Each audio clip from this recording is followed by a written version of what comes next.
Mm.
Mhm.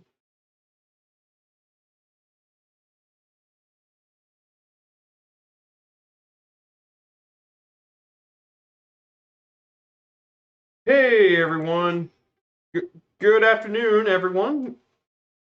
And also good morning or good evening, depending on where you're at in the world. We are here at McGee Airport, and this is Viperstrike 95 here. Happy Wednesday, everyone. It's good to be back here today. So we're at McGee Airport here in France, which is a beautiful location here in the Alps.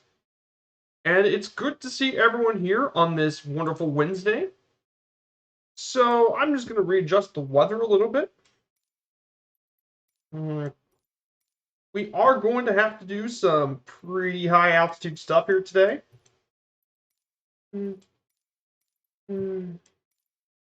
So we are here in Megève, France. We're in one of the handcrafted airports here in the simulator. Now, Megève Airport is definitely a very beautiful airport here. Good to actually be here. So right here, being one of the handcrafted airports, there is something unique about Megève. So Megève has its own cafe and restaurant.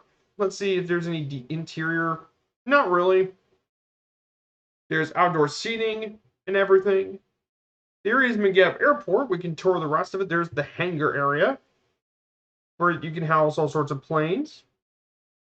It has different aero clubs here at Megève. And we actually have the rest of the airport. Pretty simple stuff. It's got a bit of a ramp here. Now we're going to have to go through our nav map here. So for today's trip, we're going through the Alps. And high altitude operations is something important here. One of the unique things about this is the Alps have a lot of different ways we can fly through.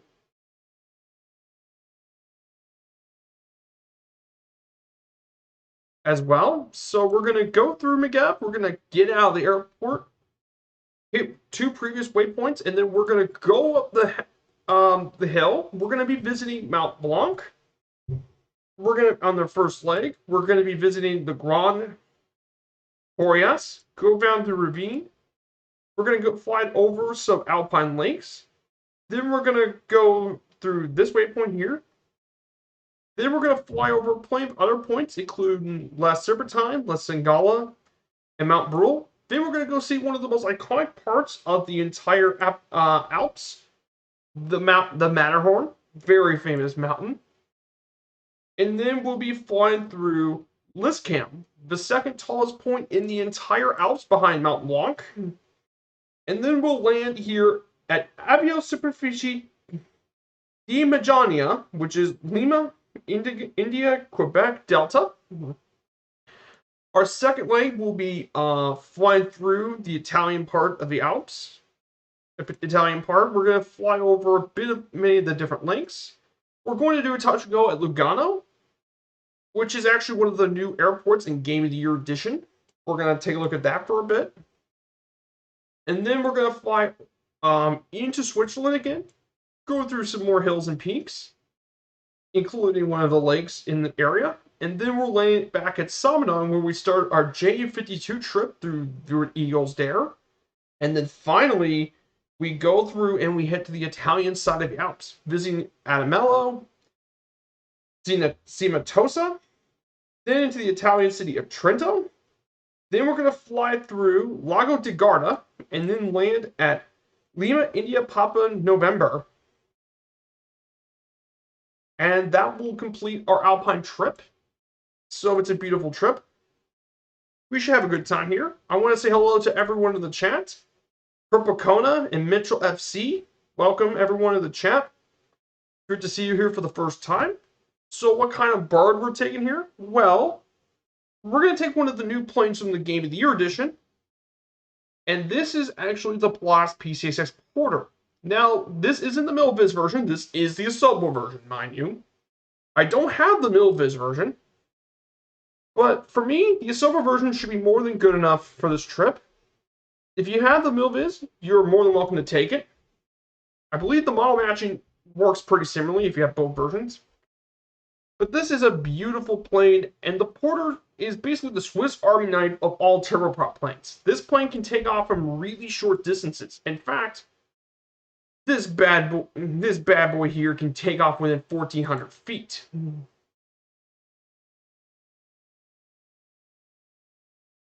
This bad boy here, the Pilatus PC-6 Porter, can take off within 1,400 feet, and it can land about 1,000 feet of runway, or 315 meters. It can climb up to 1,110 feet a minute, which is really, really impressive for a plane. Its cruise speed is around 125 knots, but this thing can get considerably faster than this.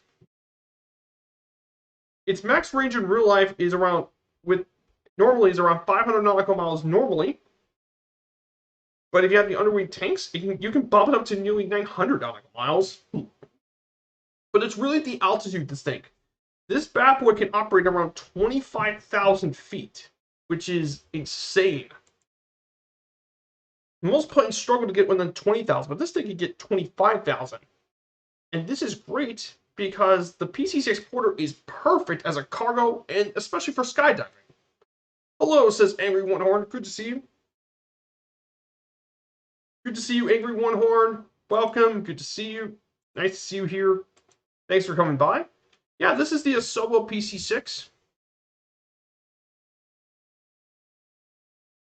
So definitely a very nice plane. Now, this particular livery is based off the livery used for the Australian Army. DH Paradox, good to see you. So yeah, very nice plane. I definitely enjoyed it. I took it on Burst Stream when he took it to the Himalayas. And this plane was an absolute beast, especially in higher altitudes. Now, unfortunately, there are some issues with it, like the avionics and such. So, one of the major bugs I have with it is the fact that, unlike other planes... Wait, did they fix it this past update? The PC-6, Porter thing? Let me go restart the flight for a sec. Because this was not meant to be on. I'm gonna restart. Just gonna reload.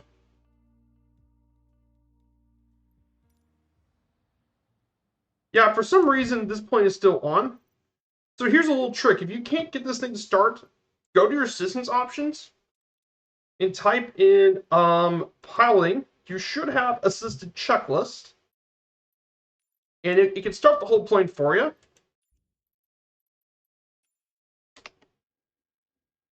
So...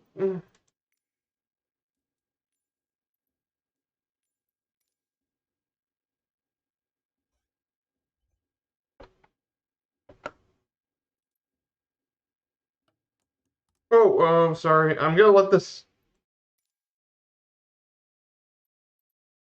page. You know, I'm just gonna let this thing autocomplete. But I've never seen this before. Usually, you would need to do the autocomplete. So automatically turn off the shut up valve. Next, we gotta turn on.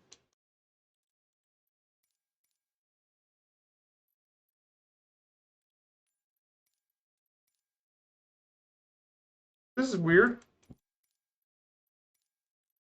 But yeah, yeah, that was weird. Like with all the. See, sometimes there's some of this is light up, but most of this isn't. As you can tell, the checklist thing isn't always working. So it's actually important that I have this on so I can do it. The propeller area is clear. Propeller area. Check clear. So now with the propeller area clear, we need to turn on the starter switch. Now, I don't know how to do this properly. I don't really know the plane too much. And the checklist thing isn't really working, so I'm going to let this on complete. This is one of the few times where I have to turn on the assisted check settings.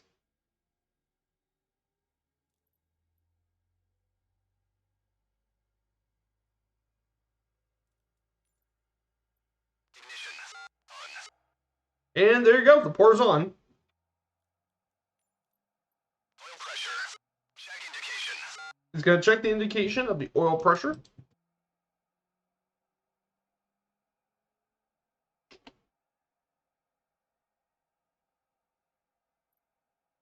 The indication is good. So the NG is at minimum 12%. So that's argument complete. we're going to do the idle control lever. Idle control lever. And there's the condition. We turn it to idle, low idle. That's done. ITT. Monitor. It's monitored good. NG. Low idle RPM. 46% or higher. Okay. We turn off the star switch. That should be turned off. Oil pressure. Oil pressure. Green sector. Oil pressure is good. It's in the green.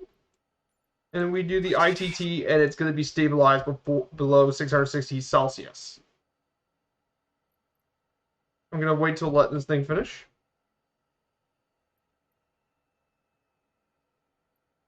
Though I could force it if I wanted to. Let's complete it.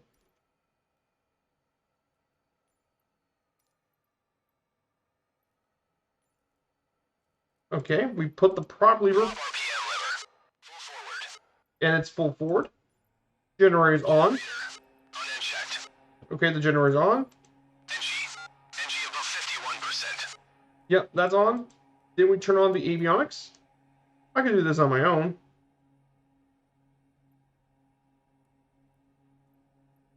Avionics master switch. On. The compass should be. Synchronize as required. And finally, we. Attitude indicator.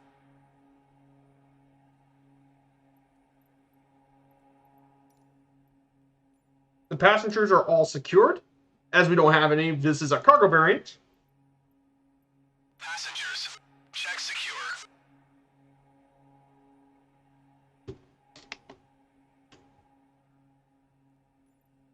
Landing lights. As required. And the nav lights. NAV lights. On. So now everything's on. Everything should be the way it is. If you want to join me, I'm on East USA. And more importantly, I'm also. High heat will turn on.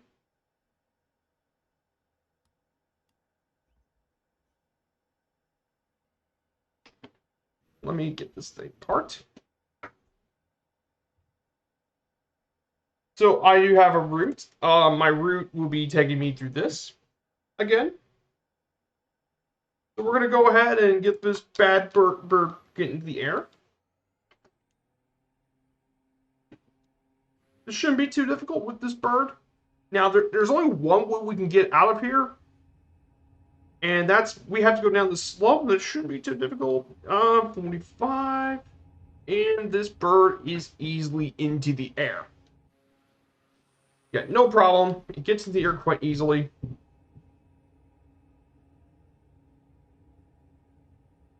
This should have no trouble getting there.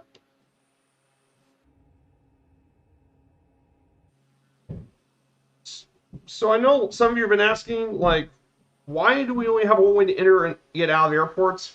Well, you can see right behind you, there's a whole mountain. And that mountain means we only have one way to get in and only one way to get out. It's just like Courchevel or many of the other Alpine airports. Okay. Now let's get through the waypoints. We got quite a few of them on here. Let's go back to the nav map. So we need to get out of here first as well.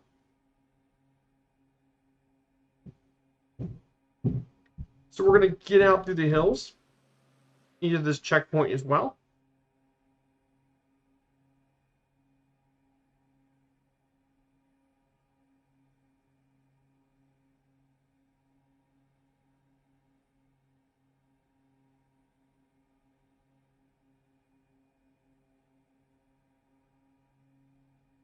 So I want to ask you all in the chat is how everything's been going with you.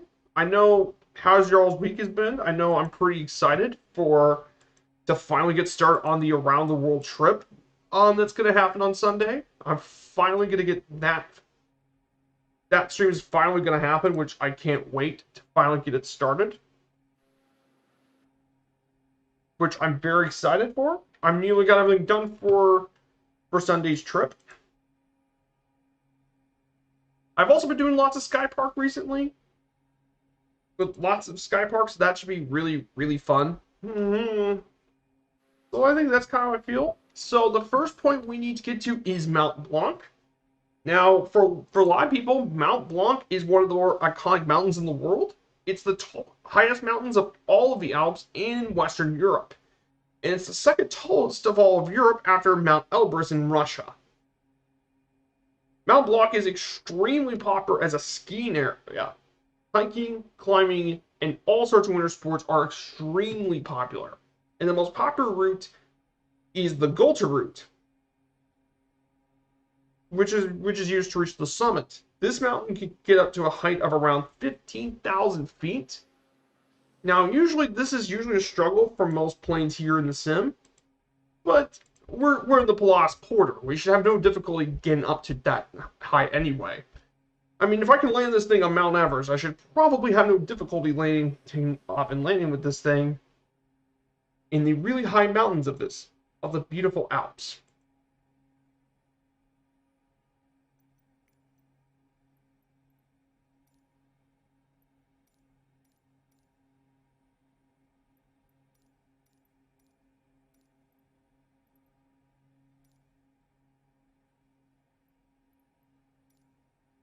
Yeah, look at this view though. It is actually insane. Now, in the sim, you can actually get the PC6. The silver one comes in 4 different versions.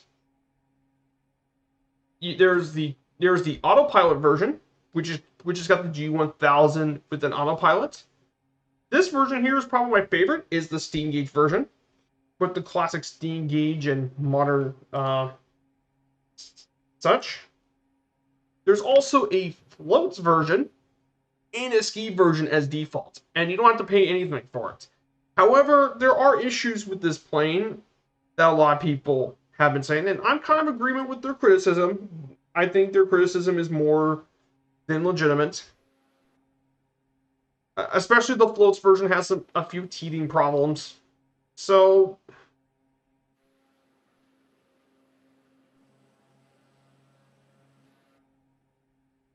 we're gonna go up to the hills into Mount Blanc. So we're gonna continue. I'm gonna push the power throttle, and I'm gonna raise the trim. And this is one of the great strengths of the Polaris Porter, is it just climbing about. This thing climbs. It should climb like very few other planes do.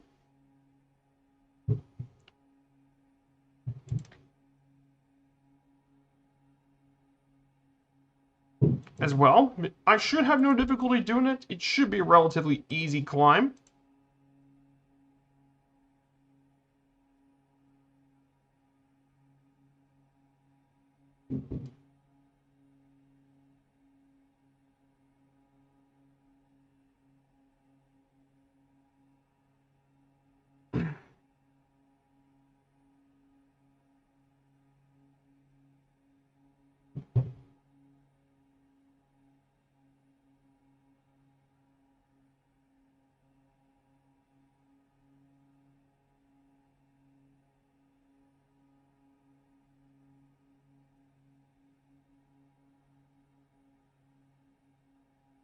So yeah, beautiful sight here. I mean, what a view, that's for sure. I'm around 8,000 feet. I'm nearly to 9,000. If you want to know how you can join me, I'm on the East USA server. I'm at server. I'm on East USA, though. I'm also if something ever happens to East USA, I always have North Europe as a backup.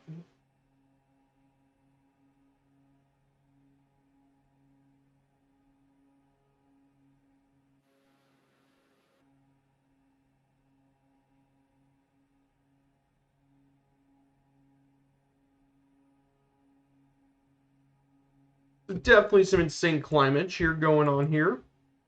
It is a beautiful view of the Alps. The Alps are always very fun to fly, but this time around we're going to do some different areas to fly.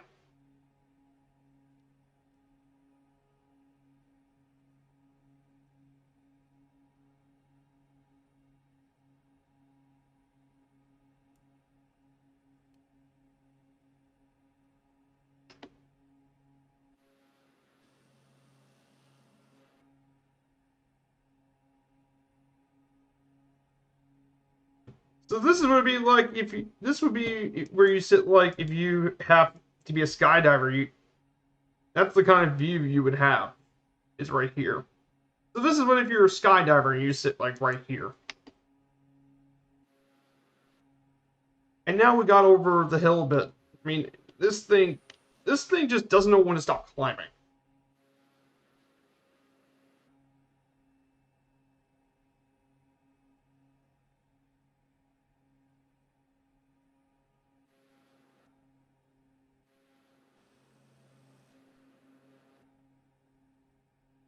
It's just insane. And the view. My goodness, what a view.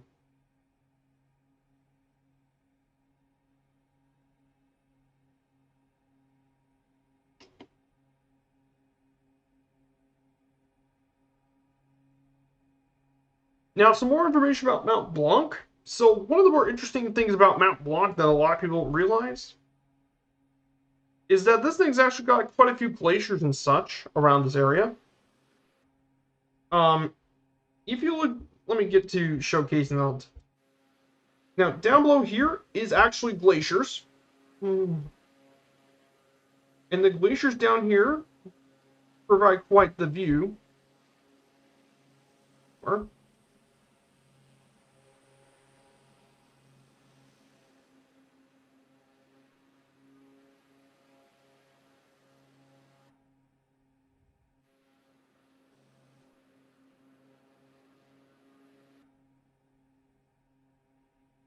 there'll be plenty of ways you can fly this beautiful alpine trip.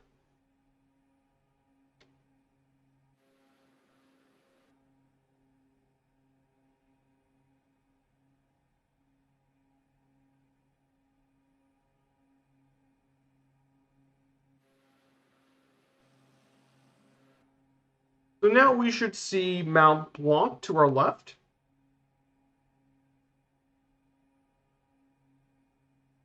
So yeah, there's Mount Blanc, which is the very, very top of the summit is Mount Blanc.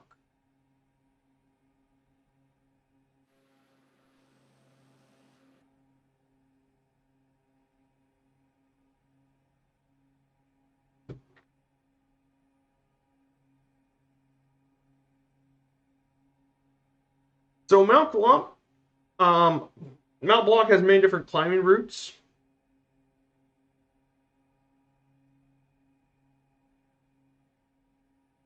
And Mount Blanc's been featured on many different things in pop culture, including cinema, television, and literature.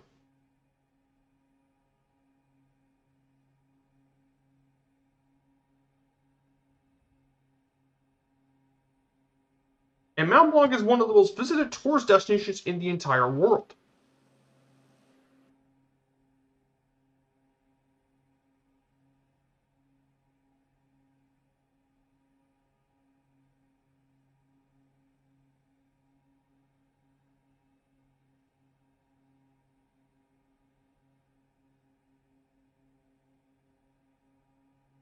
And due to climate change that's been going on recently, this would put really the whole entire mountain at risk. So definitely keep in mind that is something about Mount Blanc. Now the next place we're visiting is Grandes Gloriosas. Now this is located on the massif of Mount Blanc, and it's also a really high point around 13,000 feet. And it's right by the Italian Alps, and it's in the boundary between the French and Italian borders. And the first ascent up that peak was in 1868 by Horace Walker with three guides, Melchior Andre, Johann John, and Julian Grange, which is at the tallest peak of the mountain, which is Point Walker, and this one right here is the tallest point of the mountain. Over there. But I mean, the sightseeing is just insane. Let me get back to the showcase what I'm talking about. The sight of this is absolutely insane. The Alps are one of my favorite places to fly in the whole sim. The Alps are just wonderful to fly over, especially it's got a lot of touch up from the world updates. Has really made the Alps an amazing place to fly a bird like this.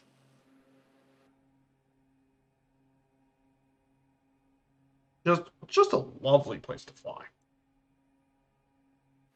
And we're going to go over some of the Alpine lakes and other peaks here.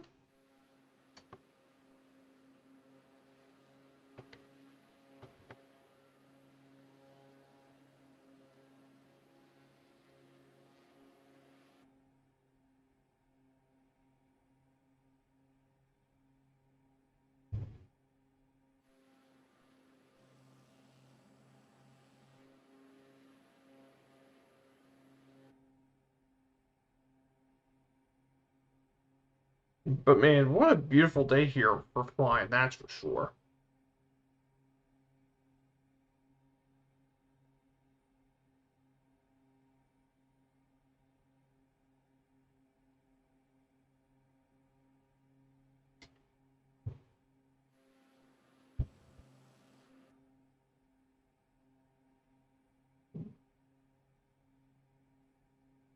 Beautiful flying here today. So I had a great Christmas party the last Sunday. That's why you didn't see me stream last Sunday.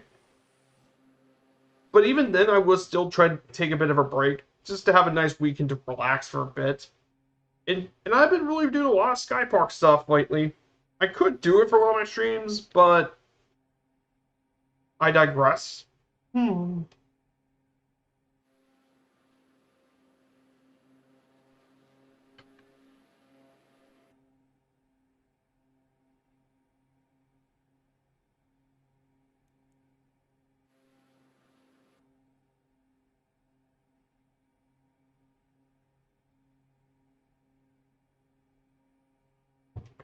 So that's kind of what I've been doing, is just doing that sort of thing.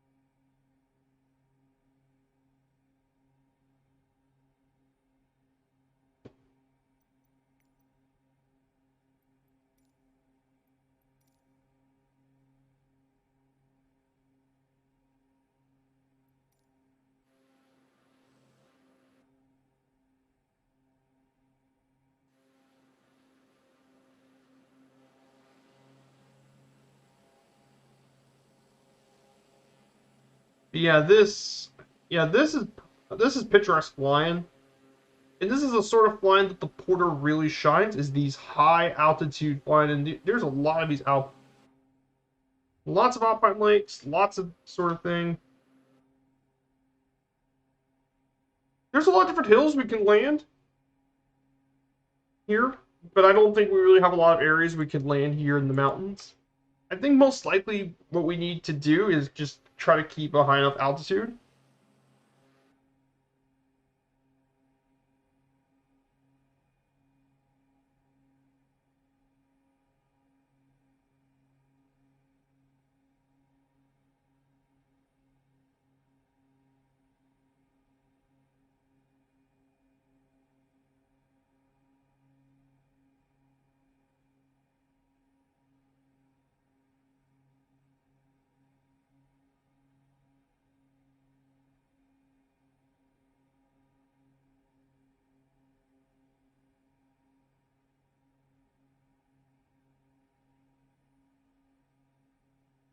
But definitely some amazing views. I mean, I love the Alps.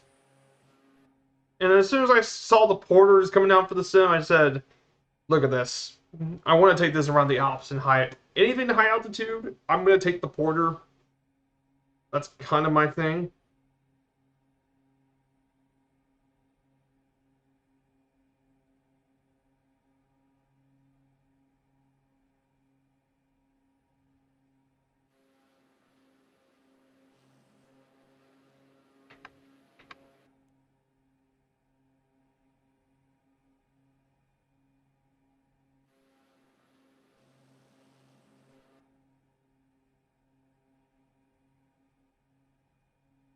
But definitely some really nice areas. Now,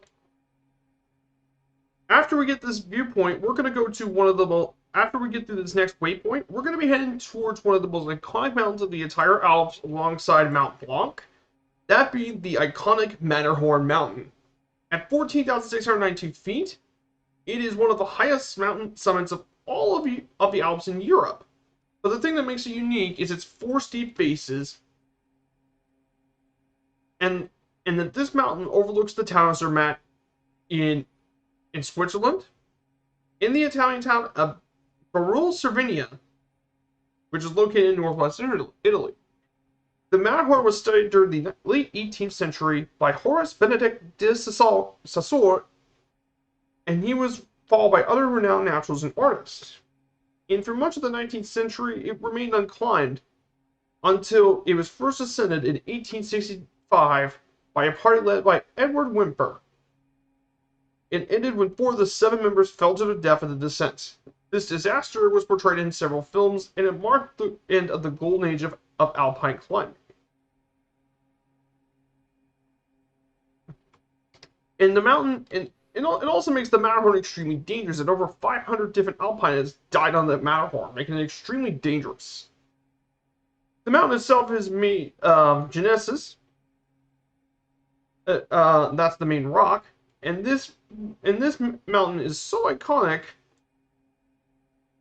that poets and all of this sort of stuff made the Matterhorn a symbol of Switzerland and Italy, and it made it the global symbol of the entire Alps.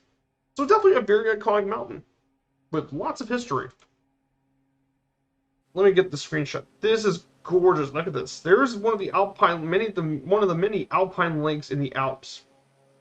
And you can definitely see here the actual beauty of this place. It's just incredible how much flying you can do here.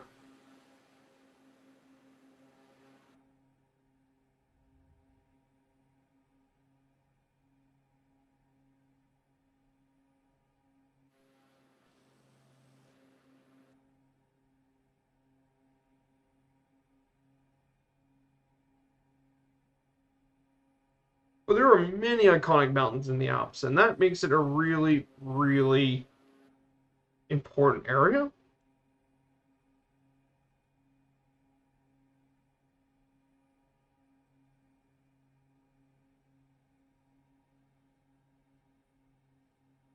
In fact, and one of the more iconic things about the Matterhorn is that the ascent aspired Disney to make one of its most famous attractions, the Matterhorn. And that made it a very iconic.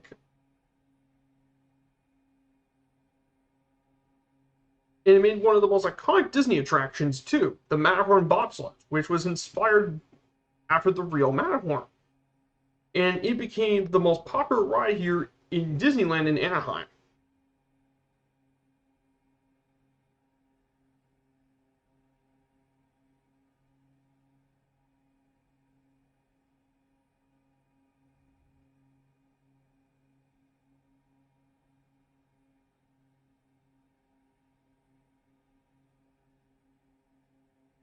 Which is pretty cool to say for the least. We should get to the Matterhorn pretty quickly.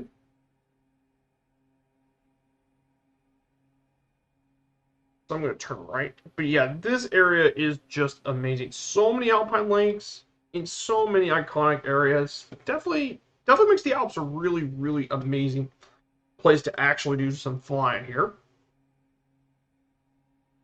If there's enough area, I might actually land on the right next to the Matterhorn, and we might take some really cool pictures of it.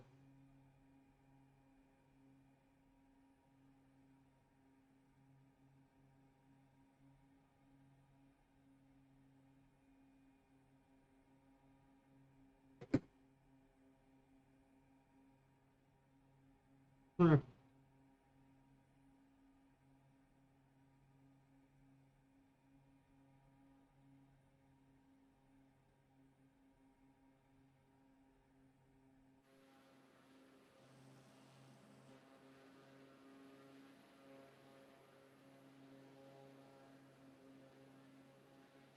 But yeah, this is incredible. And there's the Matterhorn right in front of us. Not far from here should be the iconic Matterhorn.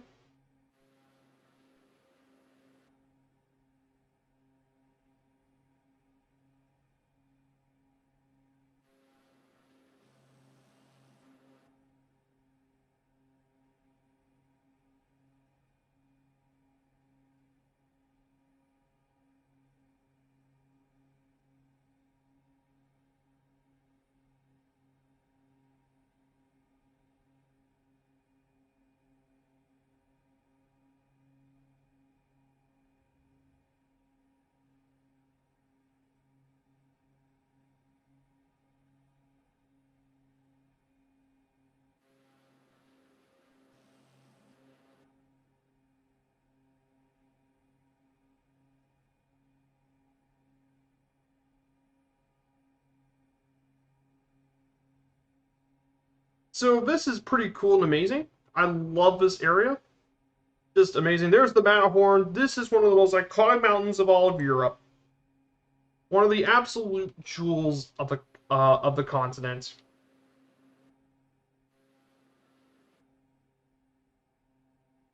So I'm actually going to go prepared to land. See if I can land anywhere near the Matterhorn. If I fail, don't yell at me too much if I fail. This is not going to be a really easy landing at all. Well, I can land when I want.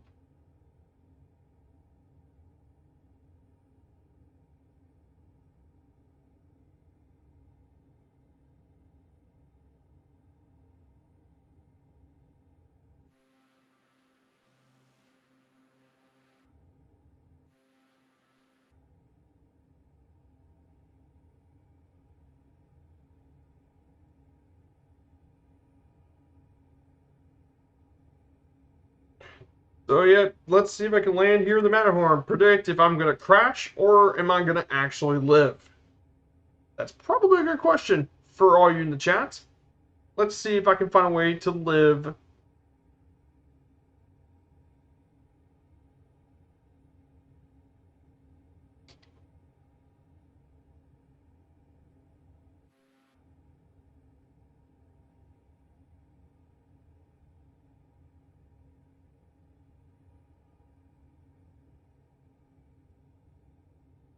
Oh boy.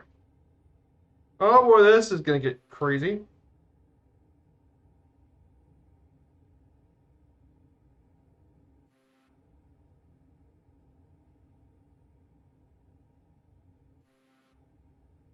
Oh boy. Oh boy. Oh, oh. Oh no. Medic! I'm dead. Oh no. Oh, okay. Whoa. Okay. Yeah, that did not go as planned. Don't worry, it'll buff out, like Murph said. It'll buff out. Hmm.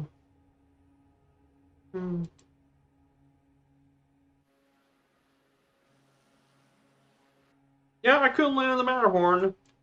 But maybe I might have a different. I may have a better chance at landing at Liscam. This Liscam is actually one of the tallest hills of all of the Alps at 14,872 meters. Liscam is actually the second tallest of all the Alps, and its nickname is literally People Eater due to all the avalanches that happened during the hills. Now, the first person to ascend this mountain was in 1861 by a 14-man team, 7 of those being Englishmen, a Scotsman, and 6 Swiss guides led by J.F. Hardy, and included William Edward Hall.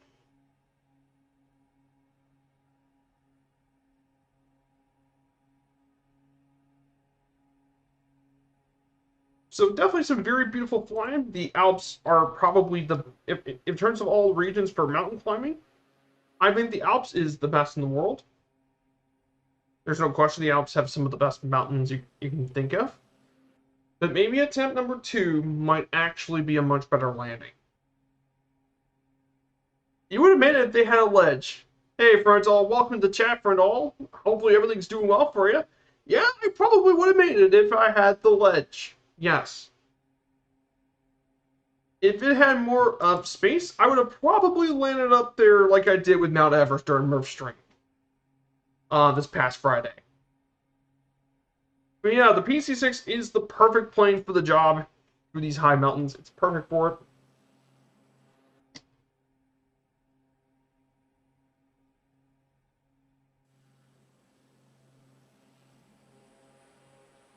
And yeah, this right here is the Matterhorn we just passed.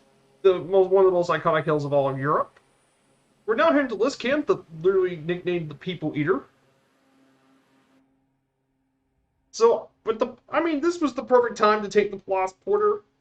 This was probably a good time to do it. Now, Liscam, I might have a better chance of landing on top of that. I'm gonna see, if I can't land in Matterhorn, I will probably land on this one. There we go.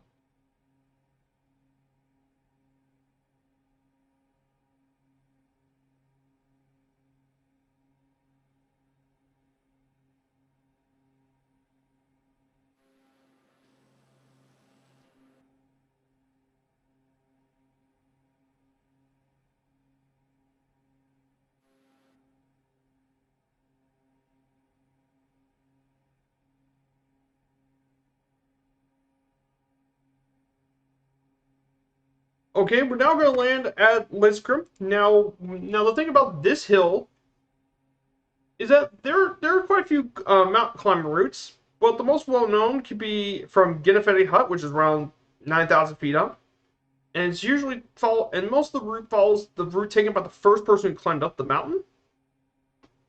In good conditions, it's actually a safe route. It's actually quite a safe climb compared to some of the other hills. Okay. Might be tough. I think I could.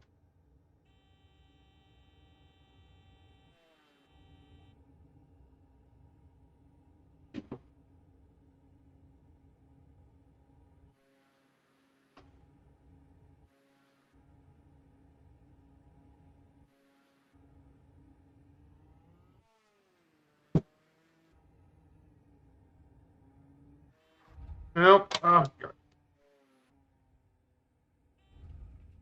Well, at least I don't have anything to worry about. I couldn't land here either. And now I'm dead. Ah, slow.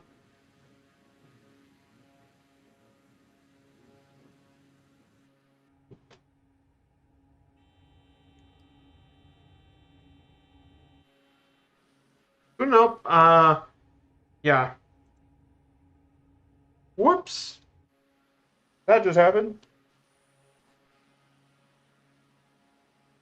But I could probably land on the summit next to the mountain, though.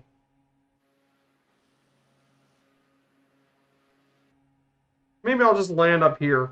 I see some straight area. I'll do some hillside landing here.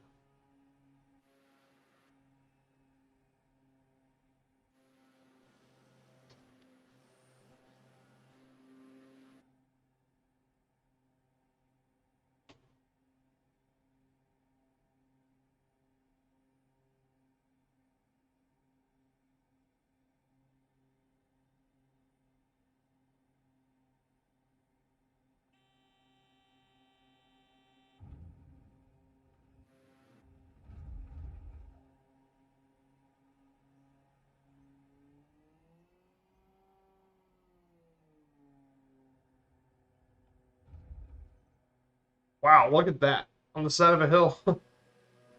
Wow, look at that for a view. That's nice. What a great view of the Alps and everything. But now we're going to go take back off.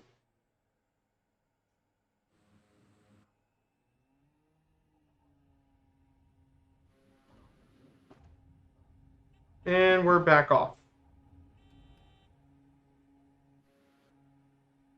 So now, once we do this, we're going to get back to our nav map. We're going to be heading to our first stop of the day at Lima, India, Quebec, Delta. Now, this is very similar to Notre Dame de la Salle. We're going to have to land on this side of the mountain. But this should be no difficulty for the porter. Especially the fact we have reverse thrusters and everything, we should probably land there pretty easily.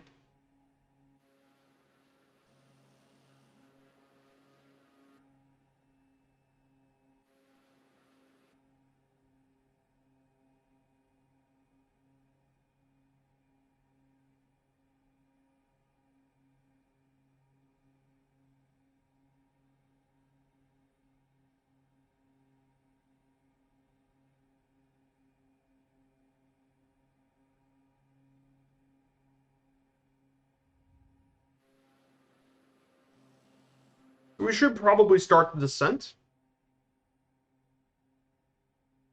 So let's descend down for a bit.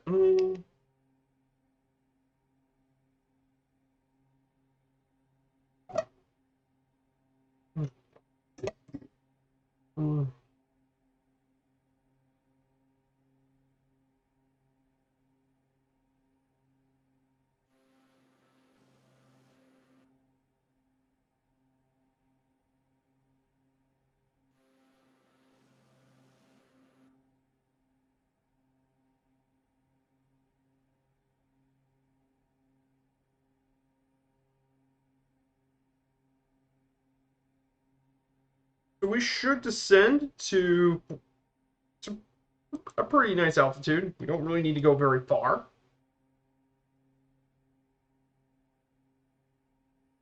This is just incredible. Like, the scenery here is unbelievably good.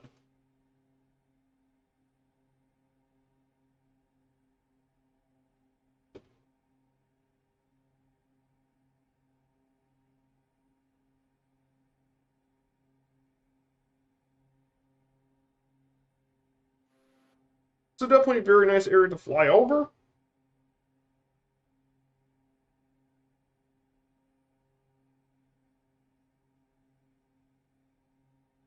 So we're now heading towards Italy in the the Italian Alps.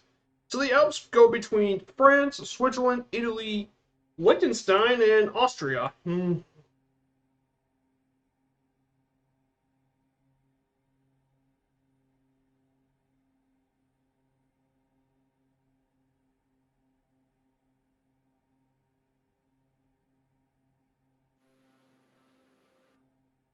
I think our airport should be around here pretty quick, pretty soon.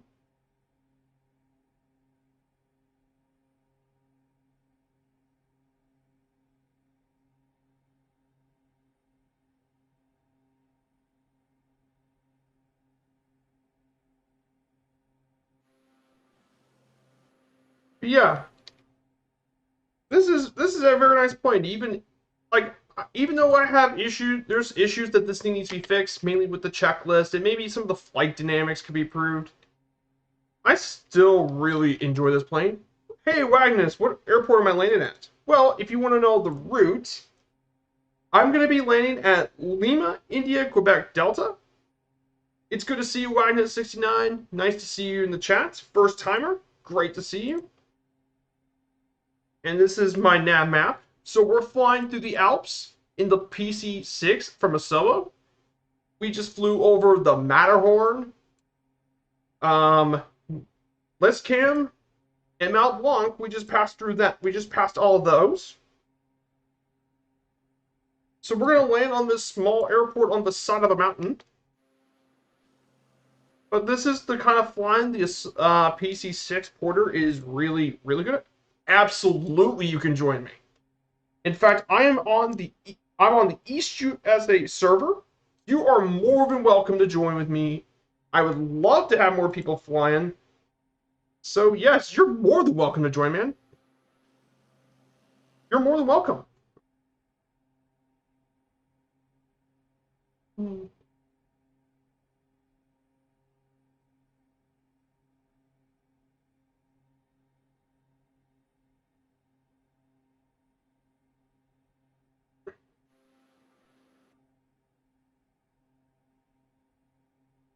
But yeah, we're going to be flying through some amazing areas today. Because the second part of the route is going to be flying through Italy, into the Swiss, and then we'll fly from Switzerland. What airports are close to? I'm right next to Lima, India, Quebec, Delta. I'm literally next to it. Now, where can I find this airport? I'm going to go ahead and pull out the flaps. I think the airport's... Yeah, it's down over here. Where can I find the airport?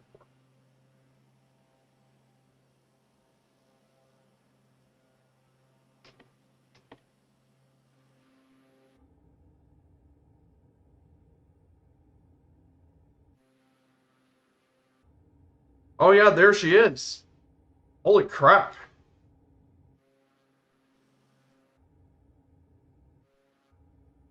Oh, this is not going to be an easy landing.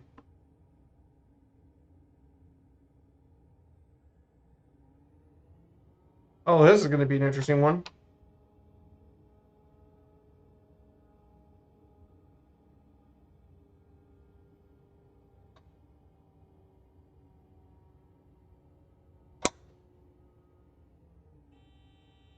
Whoa, careful, careful. Whoops. Okay, that was not my best landing. I really apologize. Yeah, one of the issues I have with the turboprops and why they may be more difficult to fly in the bush is because turboprops, unlike their propeller-driven counterparts, you don't have instant power, so they take a bit of a while to get there. but the actual landing port is right here. So this is where the airport's located at. In fact, I'm going to probably, I'm going to do this right, and I'm going to land this properly at the airport. I wanted to do this properly.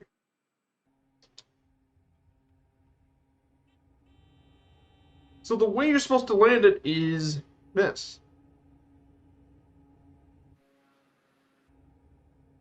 There's the airport, and back here.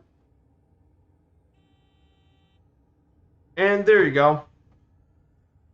There you go. Lima, India, Delta, Quebec. Delta, right here. And there you go. We're right at the airport. Now, I'm going to get back to... I'm just going to use this to get back to the hill.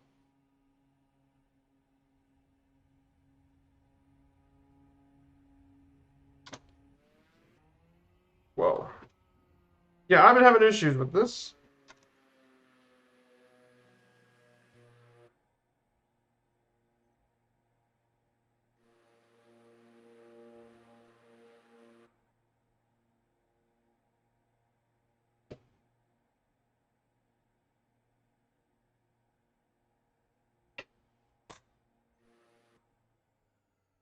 So there we are at Lima, India, Quebec, Delta.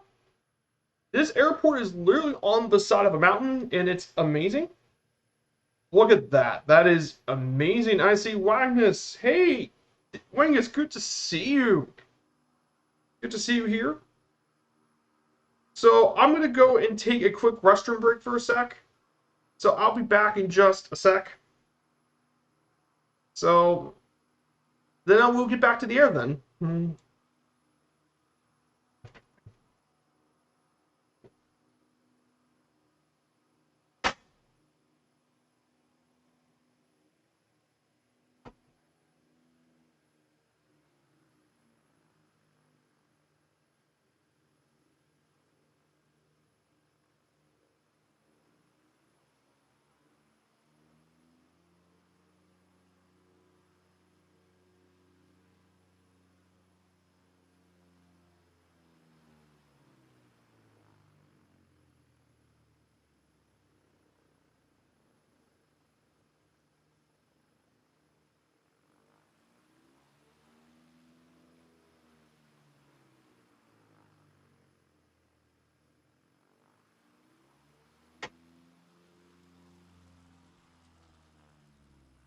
Hey, good to see you. I'm back.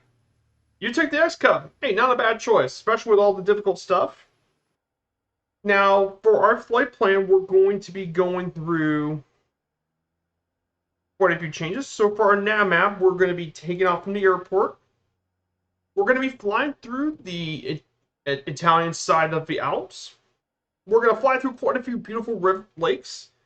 We're going to do a simple touch go at Lugano, which is Lima, Sierra, Zulu, Alpha. Fly through those areas, and we will be going to Samadon Airport. That would be the second leg of the trip. So, just a really nice and simple way. I'm going to get turned back around.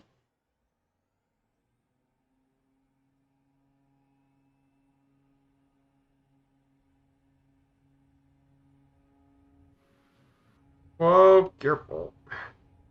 This thing isn't exactly the smoothest when you want to take off, but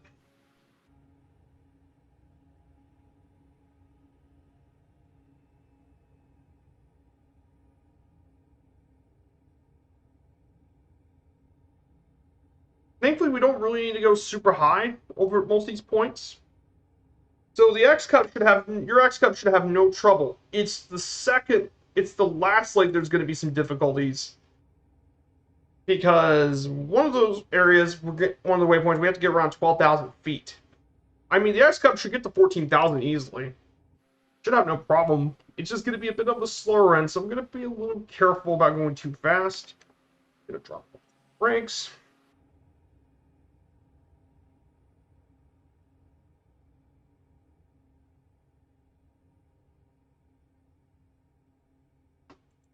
Like I said, Wagnus, I really appreciate you being here. Seeing new faces is Seeing new faces is always a really good thing. Seeing new faces and talking to people, that's always something I like. And I welcome everyone here to fly.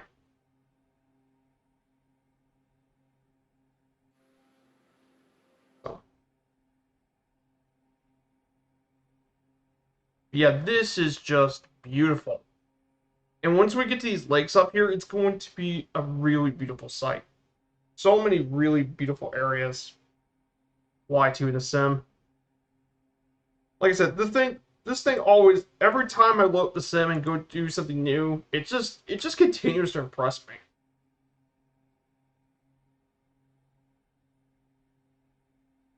I just love it. It's just such a great thing to be around.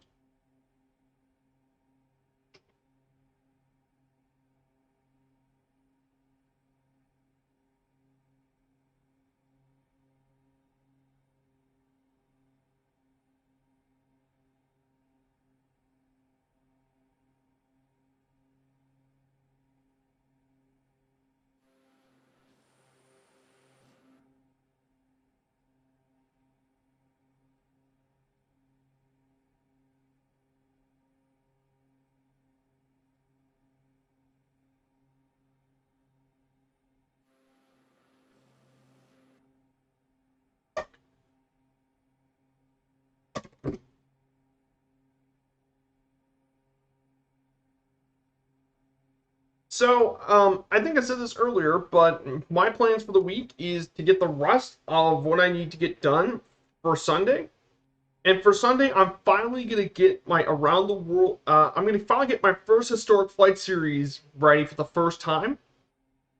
And that trip will follow the Lufthansa route from 1926 from Berlin to Beijing, crossing through the entire for much of Russia, which was then the Soviet Union. So the first leg will start on Sunday, and that will be going through from Berlin to Königsberg, which is now Kaliningrad. So that would be the first leg of the trip. That'll be around 300 miles. I mean, the Yonkers is a plane. It's going to take me a bit, but this sort of stuff is going to be brand new for me. So I really am very, very excited for this trip, and I can't wait for it. I got big plans for it. I got other plans as well. In addition to that journey, I'm planning on doing the 1984 Lufthansa restoration flight from Opelaken, outside of Miami, to Hamburg. And then there was another one I'm thinking about. And it talked about Papua New Guinea, and apparently it was the purchase of 3 Ju-52s, and they went all the way from Stockholm, Sweden, all the way to Papua New Guinea. And that one is a really long one. And that's going to take a long trip as well, around nearly 9,000 miles, which is just insane. It will be going through Germany, France, Italy, Greece.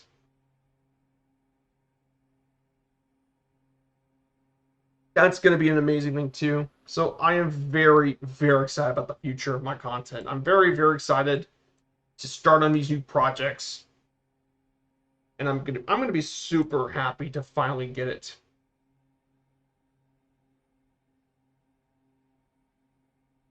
So like I said, I'm very happy for my content. And if you like this sort of content, don't be afraid to smash that follow button. And that way, with that follow button, you continue to support my channel and to help exposure and all that. So it's important for every part of the community to do what they gotta do and continue to contribute to making all of this wonderful. After all, the flight sim community is one big, huge community, so everyone's support is always appreciated. So we're now flying to the Italian part, and we're going to be flying over a bit of Legato Airport. We're going to probably do a touch and go there. Now, Legato Airport is one of the new handcrafted airports that came from Game of the Year edition. It's a regional airport in the Swiss city of Lugano, 50 miles north of Milan, one of Italy's biggest cities.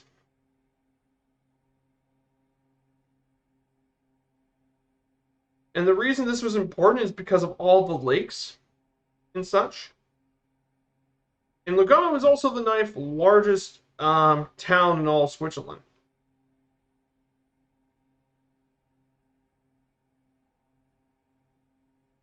Yeah, Lugano is a very beautiful area in Switzerland. So definitely very, very beautiful flying conditions. So yeah, it's a very, very awesome area to fly around, that's for sure.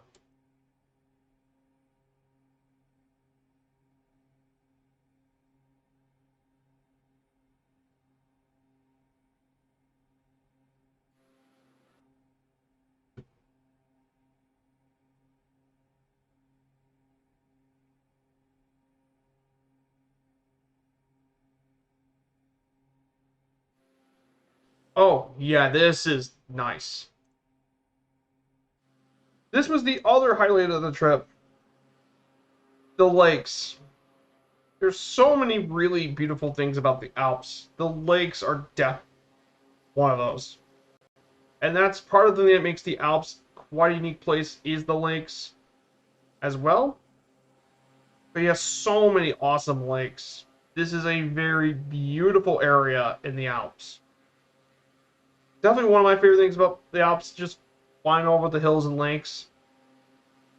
So the lake we're going to, where Lugano's at, is located at Lake Maggiore, and then Lago di Lugano, which is Lake Lugano. So we're gonna definitely be heading into that direction very soon.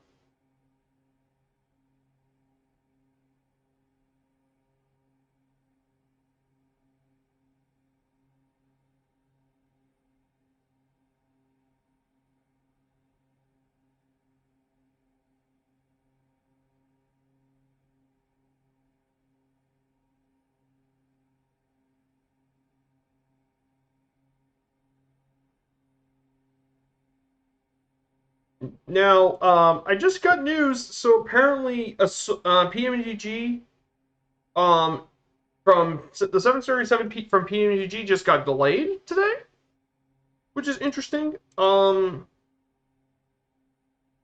then one of the more interesting planes to come out is the F-16 Fighting Falcon from SC Designs, which is the sister studio of DC Designs. It comes with three different models. And it's going to come out at $35. I'm hoping that it ends up being good, but I want to wait and see what Murph and the rest once the full product comes out, and I'm definitely going to be very interested for that. That's for sure.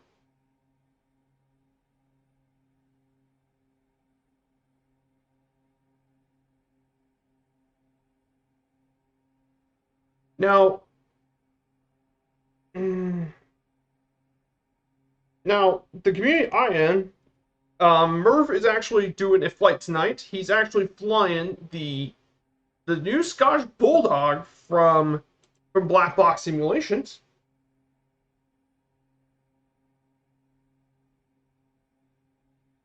So I'm definitely very interested, and this is the community I'm part of, the Two-Tone Murphy Flying Circus community.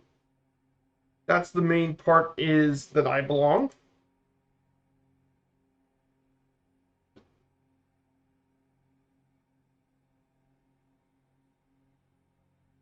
But yeah, this is just stunning. Oh my goodness. The Alps, this is amazing. See how much of a golden treasure mine the Alps is? The flights are just, this is just absolutely astonishing to fly.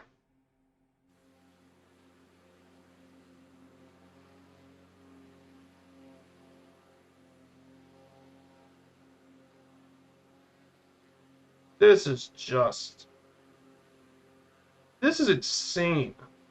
Holy goodness.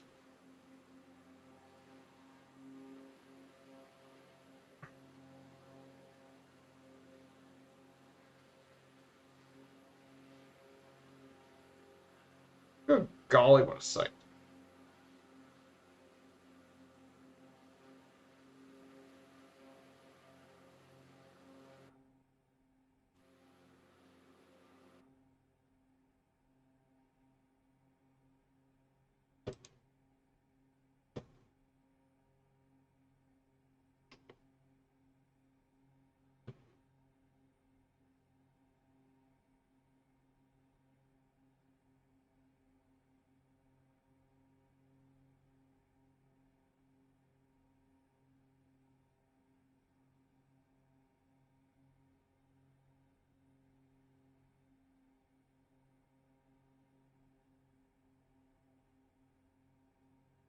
Now the lake we actually are passing through is Lake Maggiore. This is the second largest lake in all of Italy, and it's the largest of all the lakes here in southern Switzerland. This lake is huge.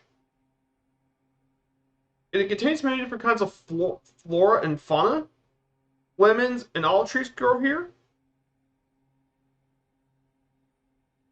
and two species of whitefish actually live here, alongside being a major area for migrating birds. Actually, are from here.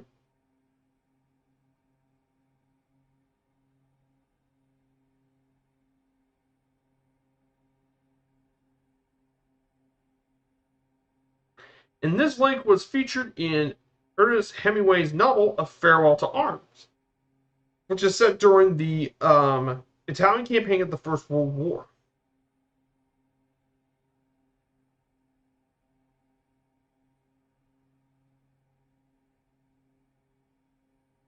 So yeah, this is just stunning.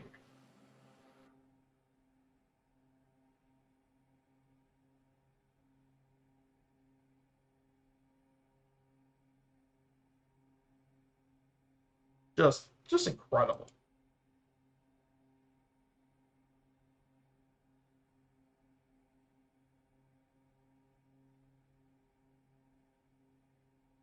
Mm. Mm.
But definitely, we're now getting to Lugano pretty soon.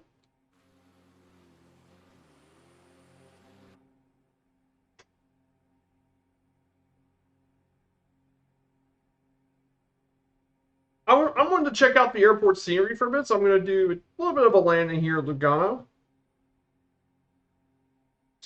I'm going to explore and see what they added for the airport, because I know this was one of the new handcrafted ones that came with the Game of the Year update. So definitely be very interesting to see what they've done with it.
The airport should be straight ahead of us.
So there's the airport down over here. This here is Lugano, one of the largest towns in all of Switzerland.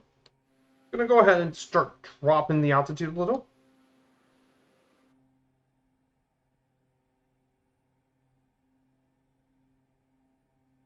Yeah, this is just beautiful area. Beautiful area to fly, that's for sure.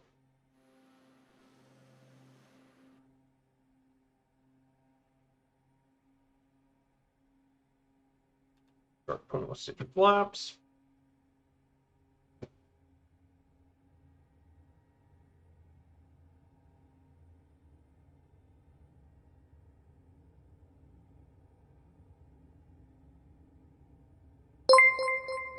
Hey, Wagnus69, thanks so much for the follow, man. I really appreciate it. Thank you.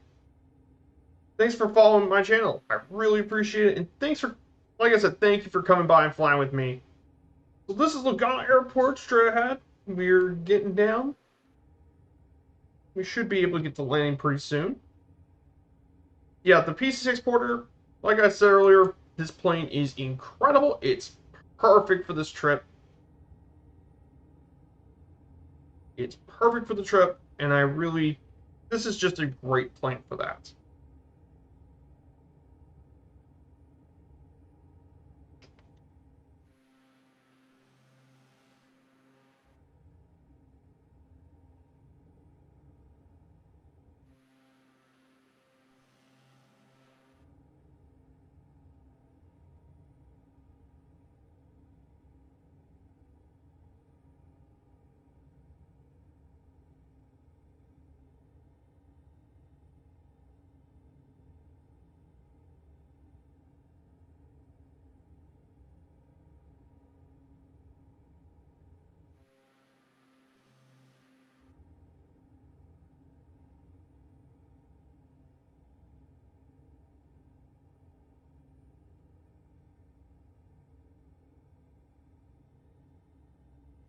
Good. We should get that. There's the airport down here.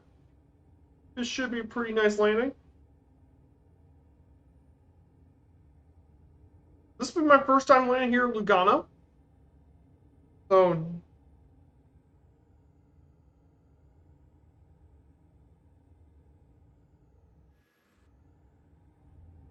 and yeah, there you go. She's down.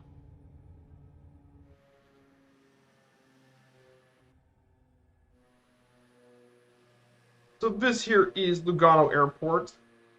Now, I'm going to go ahead and stop here on the runway. Just lower down. So this is Lugano Airport. Now, this is a small regional airport located in the town.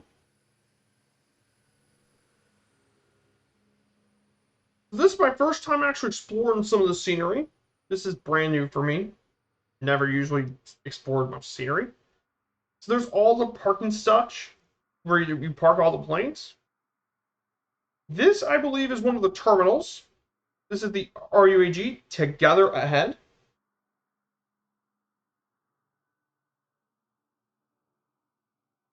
So there's many different areas for parking and for areas. So this is really nice. It's nice and orderly, and you know where everything should be parked. This here is the small GA hangar where you put all the general aviation stuff. And look at that. This is the terminal stuff. Legato Airport. Definitely a very nice, cool airport. It's definitely a great location. There's the terminal. This is where you drop off people in the cars and they get dropped off here. This is where people actually meet. There's like the parking's all the way in the back. Look at this. This thing's even got tennis courts. This is cool. This thing has actual tennis courts in it. So while you're waiting for your flight all day, you can park your car and play some tennis. And I mean, playing with that backdrop is just it's just stunning. It's got different meeting concession areas, the shuttle buses. Because this thing's even got restaurants, rent-a-cars over here. Many different residential buildings are here in this airport.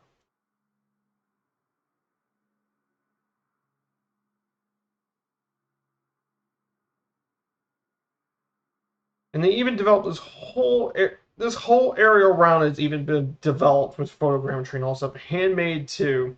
And there's all the parking and such. This is really impressive from Sobo. Sobo really knocked it out of the park here. They did a great job with it. Then Center Garden Uno. This whole area was developed. It's got training. It. This is a really nice airport. Sobo really knocked themselves out of the park with this one. Yeah, this is a great area to fly into. I'm glad Sobo worked on this airport. They did a fantastic job. So let's get this back in the air. Let me get this back. So we're gonna be heading to Samadon Airport, which is located. We're gonna be going across the hills again. Now, for those who don't know about Samadon Airport, Samadon Airport was used in the famed World War II movie, action movie, War Eagles Dare, and this was the starting point for my stream during that time. It was started from Samadon, and we went all the way to Install, which was one of the other airports used in the movie. So we did a whole flight connecting those trips, and we went through many different fortresses and castles, and that was a really fun stream. And just thinking about it makes me really excited to finally pick up the JU-52 again and start flying that bird back into. I can't wait to do more flying with the Yonkers. Get me even more used to flying the bird. It's just a really awesome plane.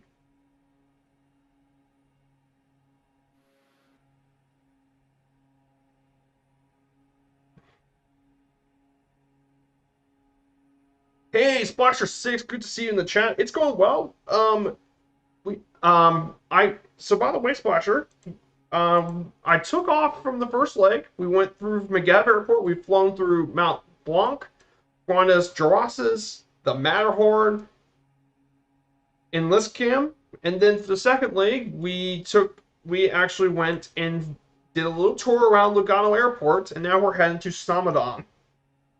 So we're doing some alpine flying in the Asobo PC6, which I felt it was right to do some alpine flying in this beautiful bird. So I wonder what's been going on in the interviews on Fabio's stream. I know Jefferson did an amazing job on his interview, and I'm so impressed with how good Jefferson's content. I still need to get Falcon Field and do stuff with it.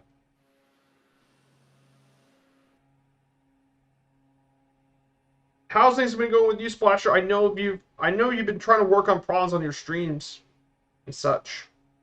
I'm hoping you find some troubleshooting with your streams and such. I know you had those issues the past 2 streams you've had. Oh, cool. I've not flown much in the Alps. Need to get there more often. Oh, trust me, the Alps are wonderful to fly. Especially with the last the 2 previous updates, which is France and Germany and Swiss, they've really improved the Alps. I'm hoping when Italy gets the world update, they'll finish the rest of the Alps with the Italy update. Because we already got Germany, we already got Switzerland, France, and Austria updated. We just need Italy to get it done. So, yeah. Beautiful Alps. And the PC-6 is the perfect plane to take for these high altitudes. After all, this is meant for skydivers. And they have no trouble getting up through those high altitudes.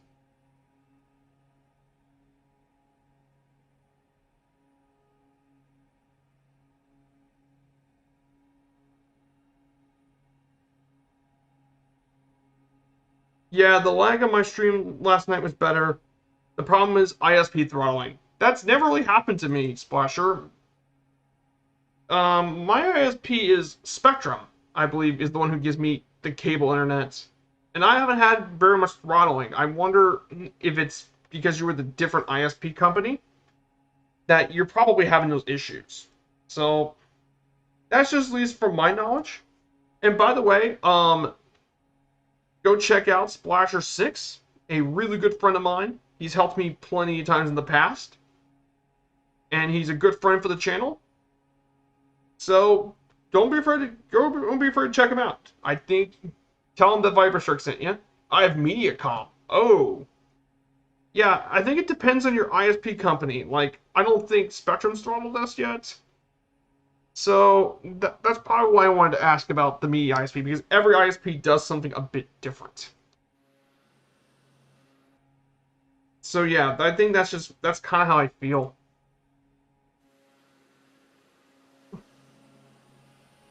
So yeah, this is the Alps. There's Lugano in the background, and I mean, this is just incredible. The Alps. The Alps are just amazing to fly over. I don't think there's anything anywhere else. There's not many things better than flying in the Alps, especially if you can take a plane that can get up to these altitudes. So I'm going to go ahead and pull back on the throttle. I just switched to a 1 gig service recently. I wonder if that could be the source of your problem. I'm not really knowledgeable about data connections. My father is more well known for this.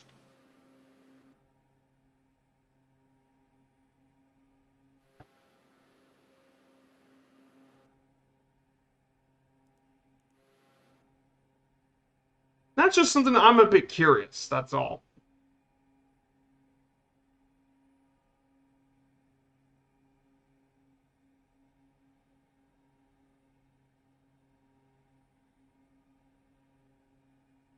So, Splasher, I do have a question though.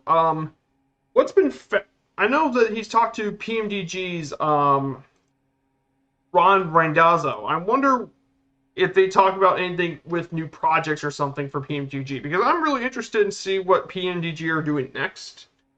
I mean, I've been in love with their DC6, so I'm just really curious to see what they're coming up next.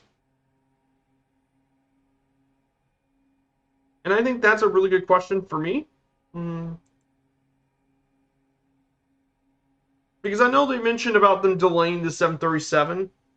I wonder if they're working on maybe a 757 and maybe even a DC-3. I know I saw them with the DC-3. I wonder if they're working on the DC-3. Because if that's true, that's going to be a game changer. And if BMDG are making the DC-3, I'm just going to already give them the money.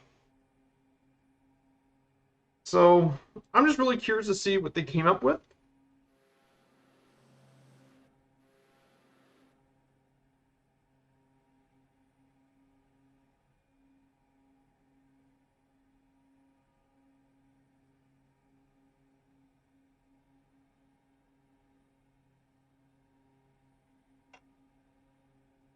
Yeah, I was watching about the interview. They were talking about the 737 delay mostly. No mention about the DC-3.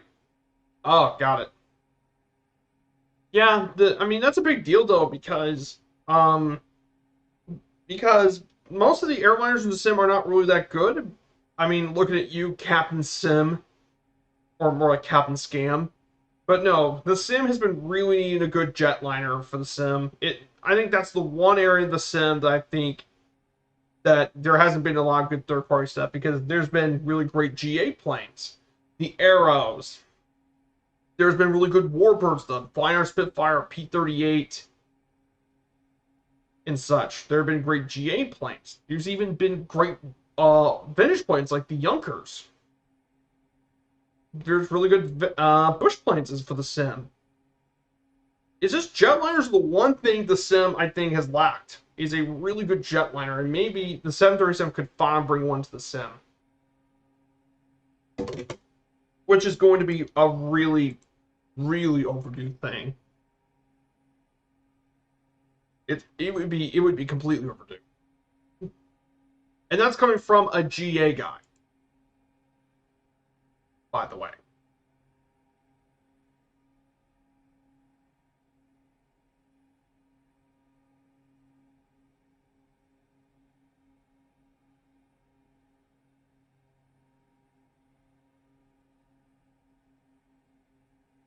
Yeah, these mountains are just absolutely beautiful. And let me show you more.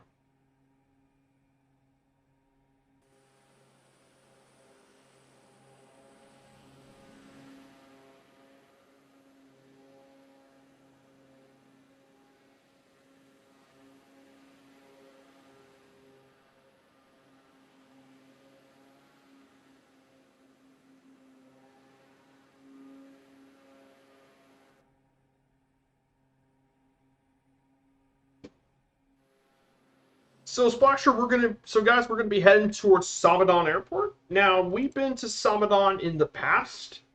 This is where we did the where Eagles dare flight in the Junkers. More specifically, the Swiss Air Force Ju-52.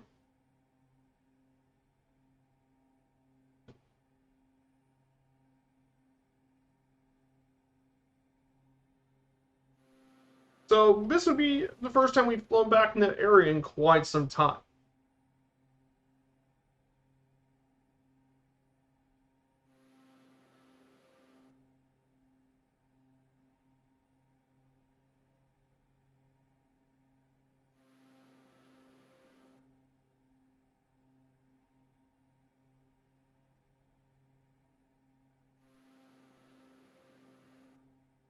Sound like the delay was due to outside sources. Oh, so this isn't just Asobo and PDMG. Oh, that could be a problem. Yeah, if it's something that's out of both Asobo and PDMG's control, that's pretty serious. That is incredibly serious. Are you kidding?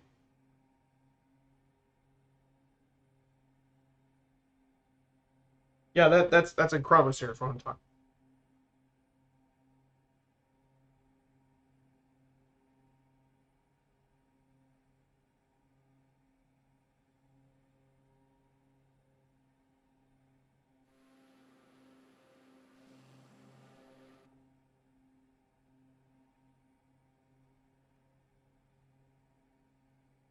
But yeah, there's one. Though I can definitely take the sights is the Alps. Even in the non-world update areas, this is still a wonderful area to fly. Bless you.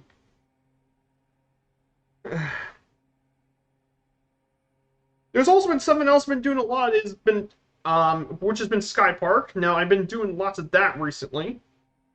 I think on Sunday I completed a 1,089-mile journey in the NX Cup, and that took me around 10, 11 hours to get that completed in the NX Cup, which is pretty crazy. But a lot of those had to do because they landed on some of those small strips. There's no way I would probably take some of the other aircraft to do that sort of thing.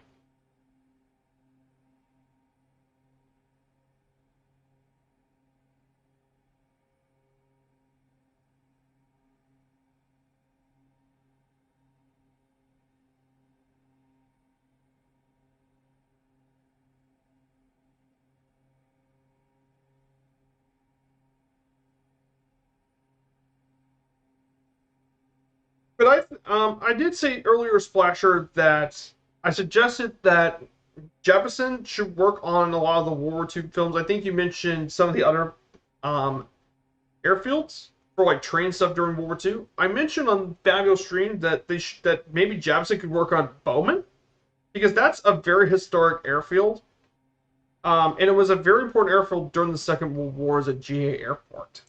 So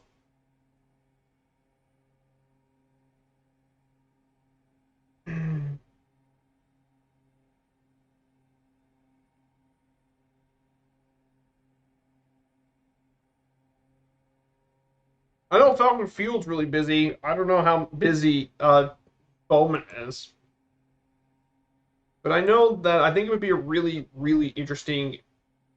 Um,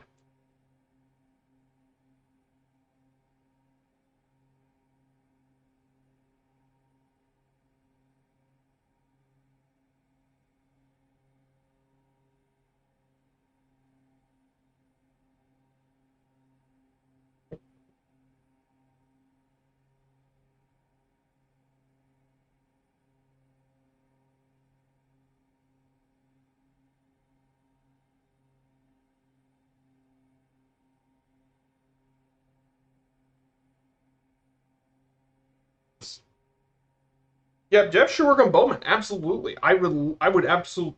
Yes, he should work on Bowman. That's a very old airport. Or I know a lot of you will say, why would you work on something like that?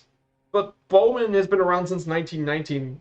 It's one of the oldest in the United States. It's got plenty of history. Charles Limbaugh once landed at the airport in 1927 on the Spirit of St. Louis. Um, One of the other aviators landed there. Ruth Nichols actually landed there. Ruth Roland Nichols, a very well-known American aviation pioneer. She broke one of the distance records in the Lockheed Electra. She flew from Oakland, California to Louisville, Kentucky nonstop, which took around nearly 1,977 mile flight.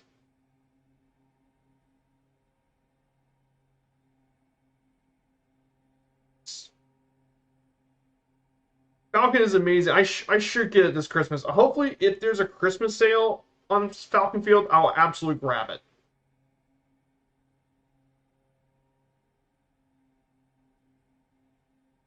And then, like I said, during World War II, they did a lot of there's an entire bomber squadron that was trained at Bowman Field, and more than 1,600 different recruits trained at Bowman during a 3 month period.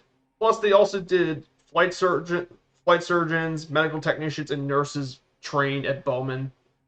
And it was also used in the film Goldfinger here at Bowman Field.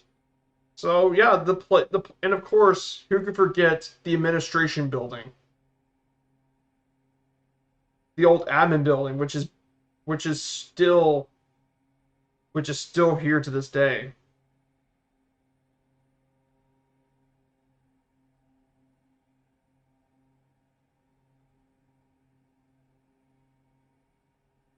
That admin building is a really, really iconic building.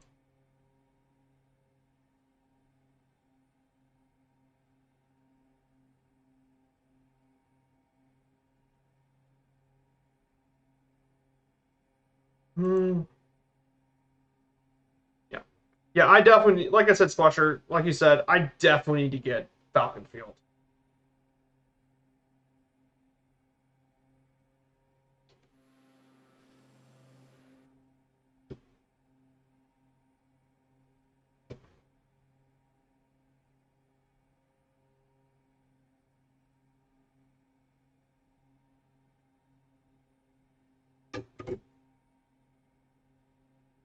I'm really also really excited for what he's doing for Kalamazoo. I know that's Colonel Fork's airport. Colonel Fork 85's home airport is Kalamazoo. And I'm really excited to see what he could do for Kalamazoo. I mean, Falcon Field was a challenge, but I mean, Kalamazoo is going to be a very different beast because it's a huge airport, and it's also got that massive museum under it too, the Air Zoo, I believe.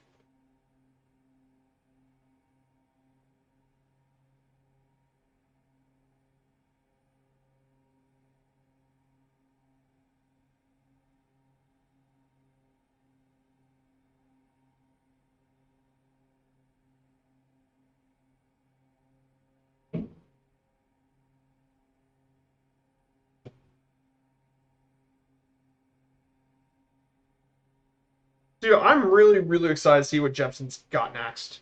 I can't wait. Mhm.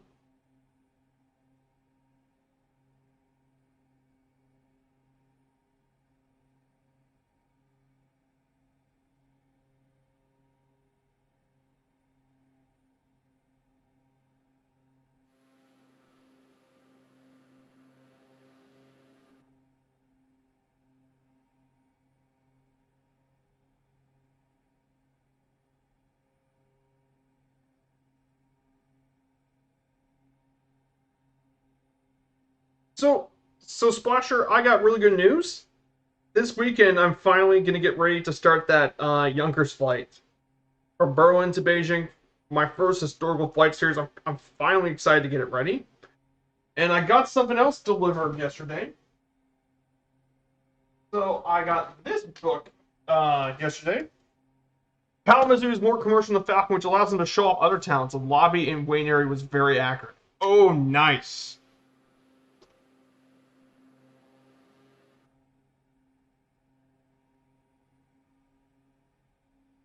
It's this one. I got this yesterday, Splasher. This is the Saga of Iron Annie.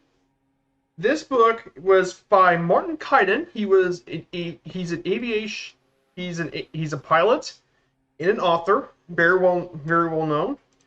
And Martin Kiden actually, according to the book and what he did, he actually bought this Ju-52 um and actually restored it during the 1970s.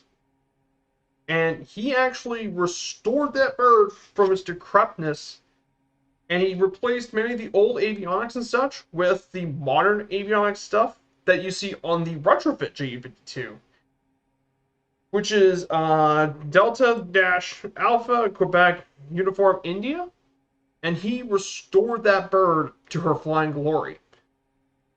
And he put on a new paint, and which he named Iron Annie, and he took it through many different air shows, and he even took this plane off one point at less than 400 feet. Which you may think, oh, what's the big deal about landing this at less than 400 feet? The Yonkers was a vintage 1930s airliner, which is pretty insane. He also had other warbirds he helped restore and flew. And apparently, this is the same. This bird here was the same plane that Lufthansa bought and took them back to their restoration facility in Hamburg. So this and the Lufthansa book, other Lufthansa book I got, follows the same plane, which I think is really really cool. And that's going to be for the second tour. Is I'm going to mention things from both books. So I'm going to go ahead and put this back.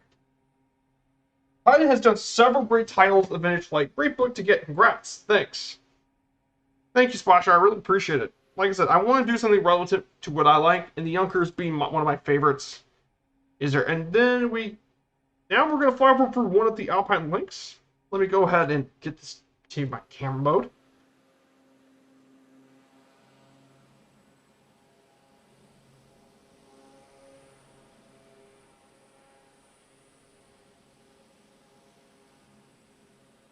That is just...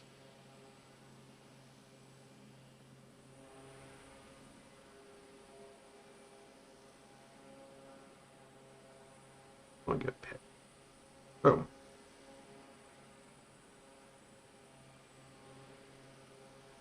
That is a beautiful area to fly.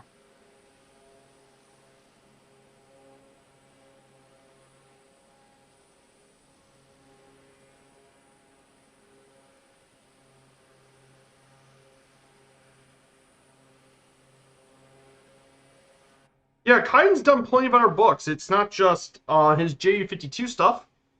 He also worked on other books. He did Samurai, which was one of his books, which talked about a combat aviator in Japan. He did some Thunderbolt stuff. He did the Warbird Restoration Movement in his other book, Rag Wings and Heavy Iron.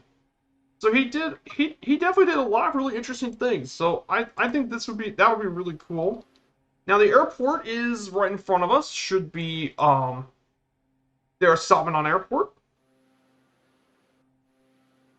Once I get this landed, I would probably take a bit of a small break, and then I'll refuel the plane. The plane needs more fuel to complete the last leg of the trip.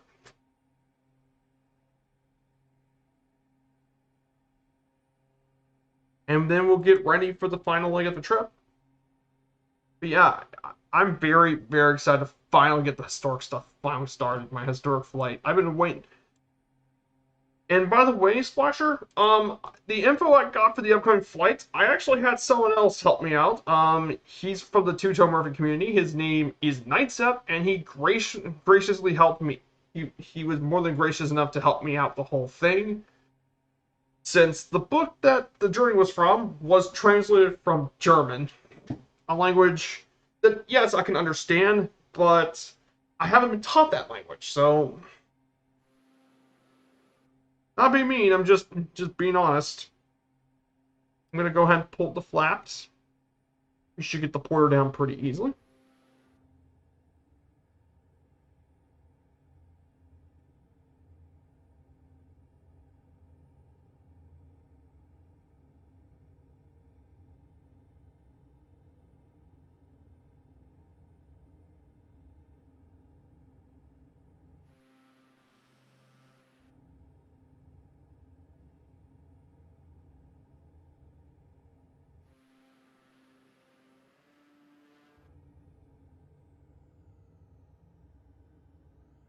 Yeah, this is also something else this plane doesn't have that the Milviz does. Now, the Milviz version, what you can do with the Milviz is you can actually do beta descent with it.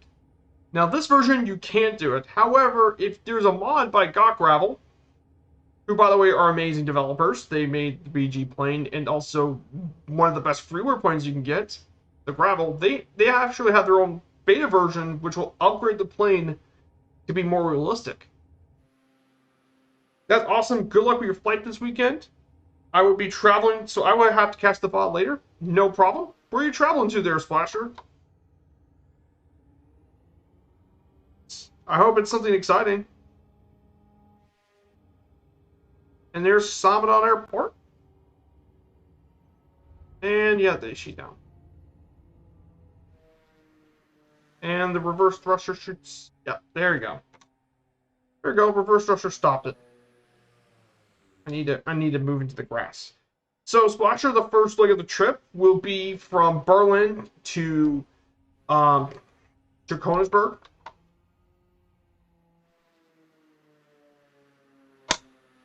So that would be the first leg of the trip.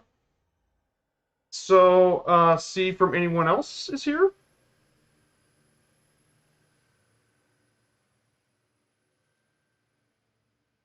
So I don't see anyone else here. So I'm gonna go ahead and take a quick break. Just quick, not a big deal. So while we're at, I got some Christmas music for some of you all to listen to if you guys don't mind. So I'll be right back.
I'm back, guys. Now for the final part of the trip. So for the last part, we're gonna fly from Samanon. We're gonna fly over quite a few interesting peaks. Then we're gonna fly through Atomello, see Matosa. Then we're gonna visit through the town of Trento, visiting Monte Monte Bodon. Then we're gonna fly through one of Italy's largest lakes, if not the largest lake in all of Italy. That be Lago De Garda. And then we're gonna land here at Lima, India, Papa, November. So we're gonna visit the rest of it. Flasher 6 says, just a short weekend trip out of state, Nashville. Yeah, ooh, cool. Nashville is a very nice place. Country music, hot chicken, country music, the Predators. So I'm gonna get back on the plane. Now I'm gonna go ahead and get this bad boy refueled. I need to put some fuel back onto this. But this plane is also great for cargo because you can take a crap ton of cargo on this plane.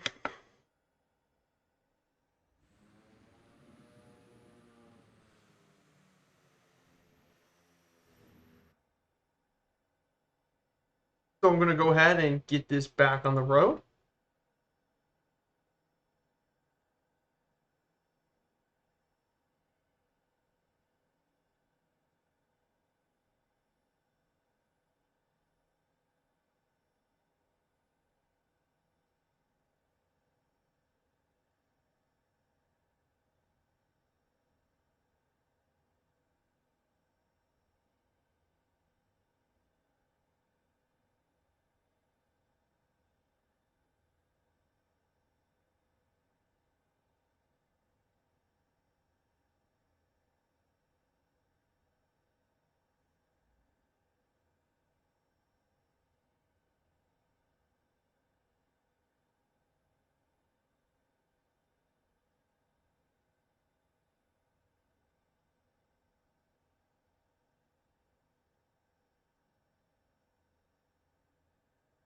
So we're going to roll this back.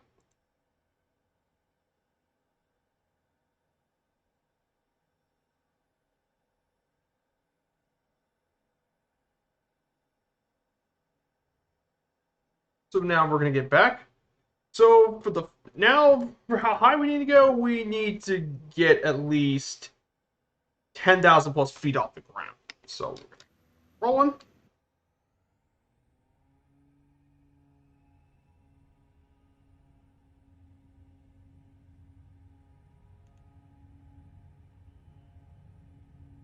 $50, $60, and we're good. And we're off.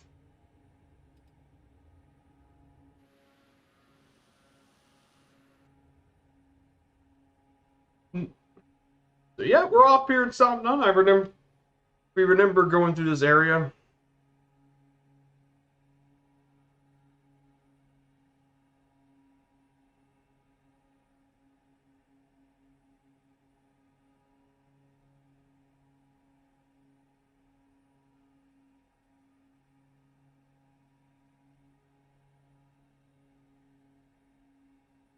So we're now going to be going through this whole area. We're going to be flying in this beautiful area. Now, when I last flew from this airport, it was snowing. There was lots and lots of snow in the area.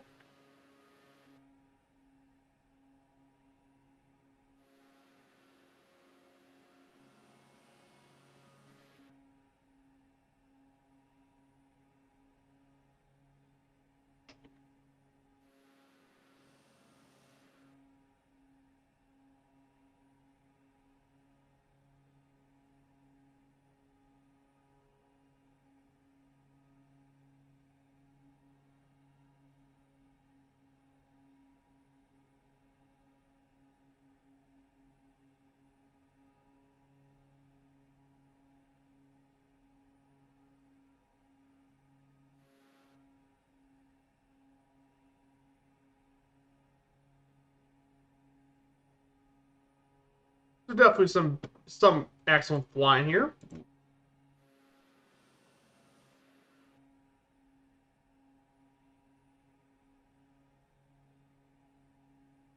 And that's always been one of the things I love, is this bird is going to fly. It's going to climb like crazy. Like I said, one of the great advantages of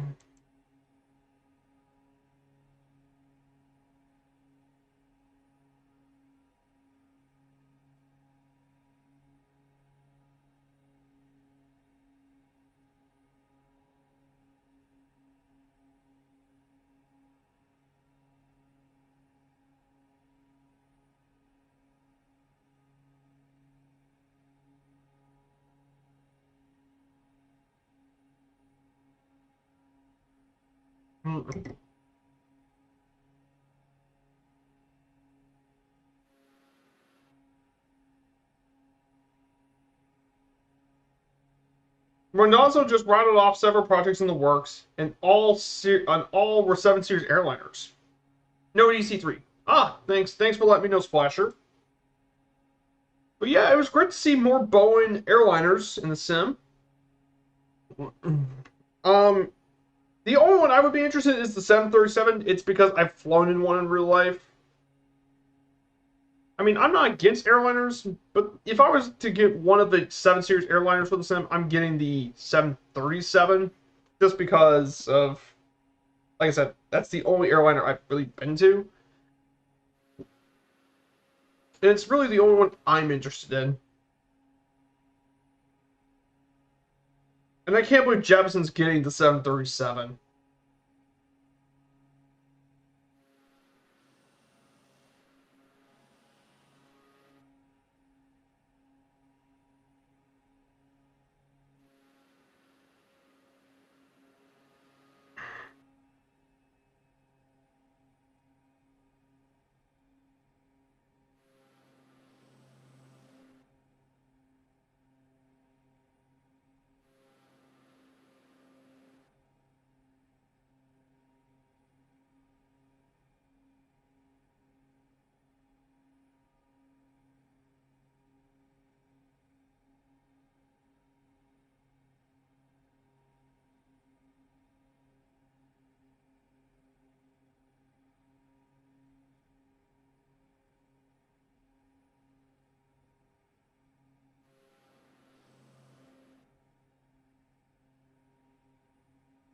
I personally have no zero interest in airliners.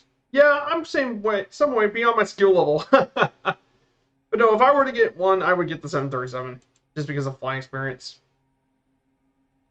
The first I get with the skill level for the airliners is the DC-6.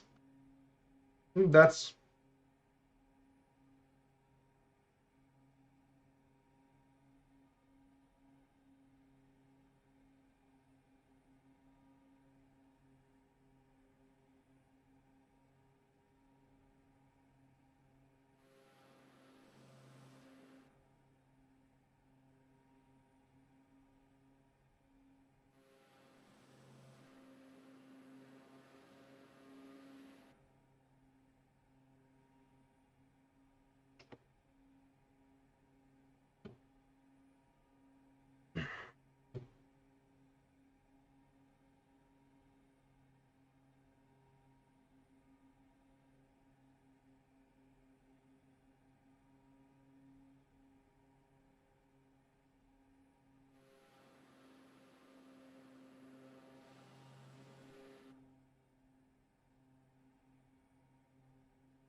So, there's some really interesting facts about records.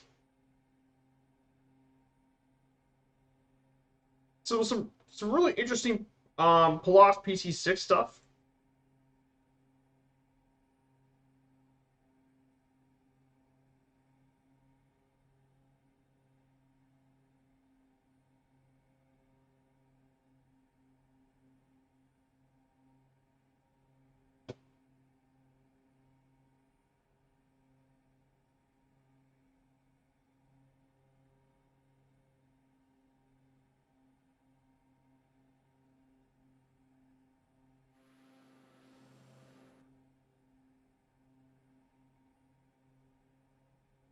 This one's got several really interesting things.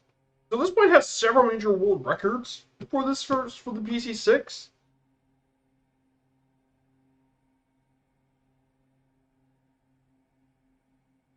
In 1983, on August 8th, 1983, Dennis Coffey took the PC6 from Brisbane, from the west coast of Australia to the east coast, and certified a world record for distance in a straight line in Australia with 3,893 kilometers. And he flew it as high as 27,000 feet with minus 41 degrees Celsius. That is unbelievably cold up there. Like, you would think, how would an aircraft manage to work at minus 40?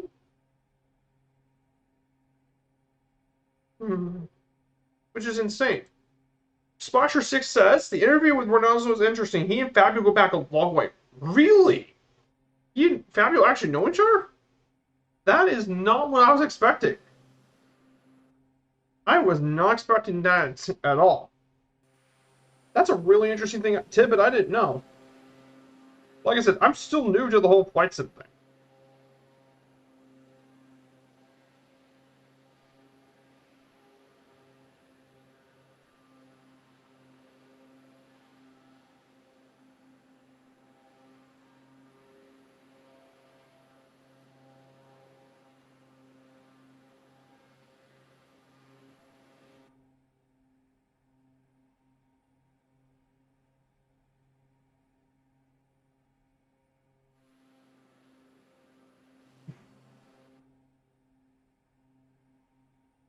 Yeah, it sounded like way back to the college days. Wow. That's really interesting. Yeah, a lot of tidbits.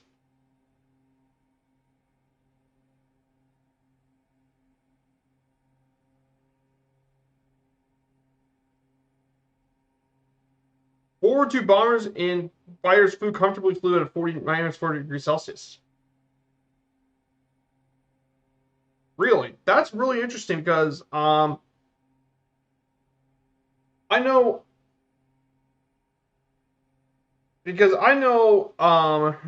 my negative 40 degrees Celsius in Fahrenheit is actually not, it's minus 40 Fahrenheit.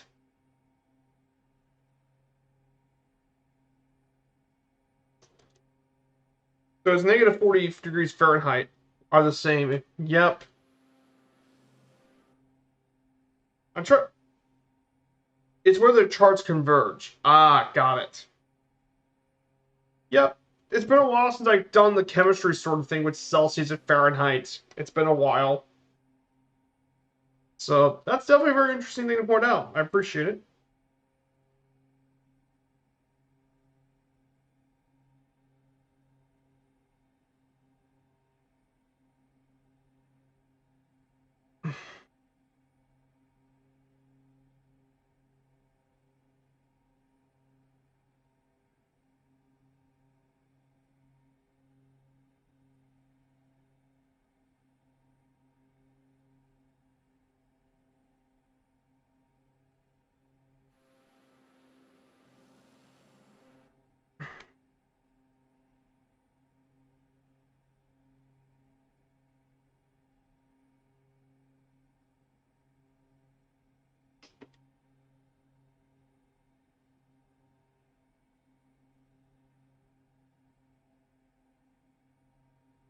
That's the only thing I know about Celsius, LOL. Yeah, yeah, Celsius is definitely. I've done a lot of chemistry, physics stuff about Celsius.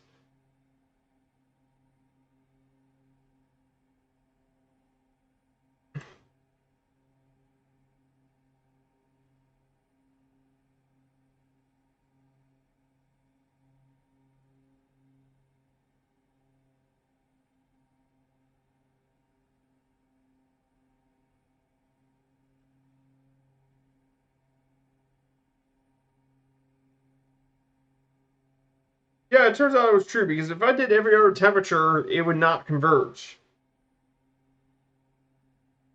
Definitely interesting.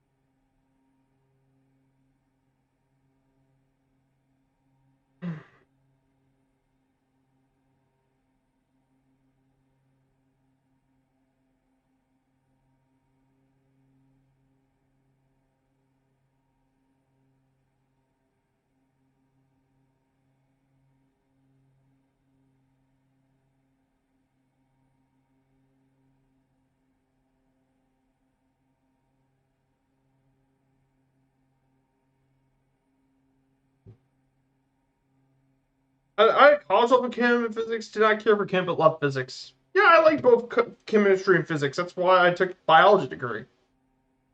That's why I had to complete those classes for my biology degree. But I like science. I'm more of that kind of person.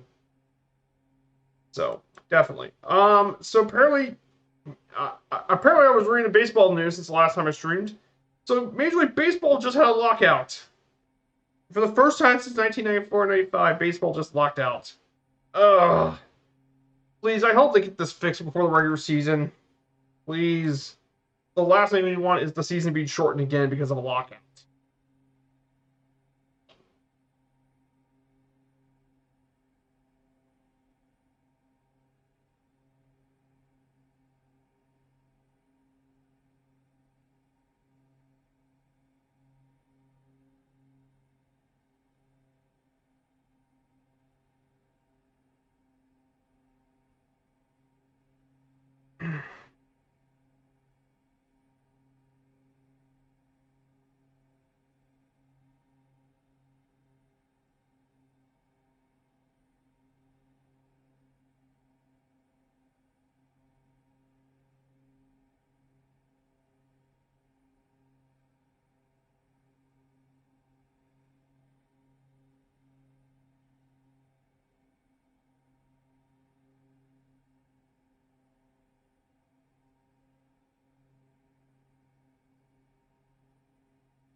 Yeah, extended lockout would not be.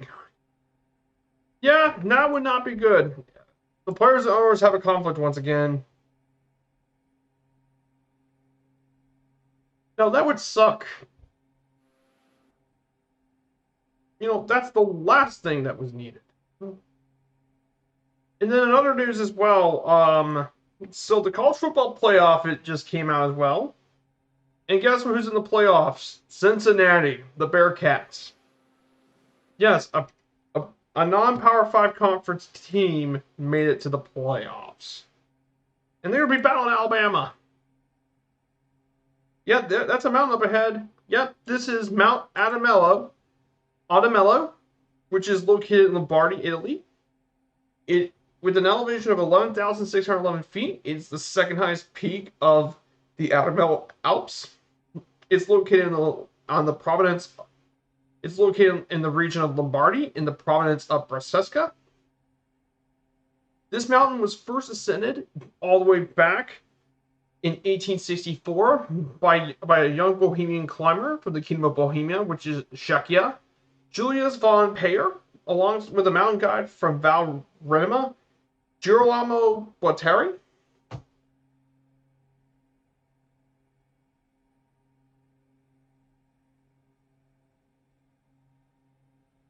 And during World War One, this mountain was was part of the Italian front between Austrian and Italian troops. They ran through the summits all year round. It was by ski patrols. So definitely a very interesting mountain. Got quite a bit of history. Because that's going to be the next waypoint is going to be Monticello. Since he made it, I know. I guess that's to make up for Iowa getting their butts humiliated by Michigan. Since he will soon be in the Big 12. Yep. Cincinnati's farming into the big time.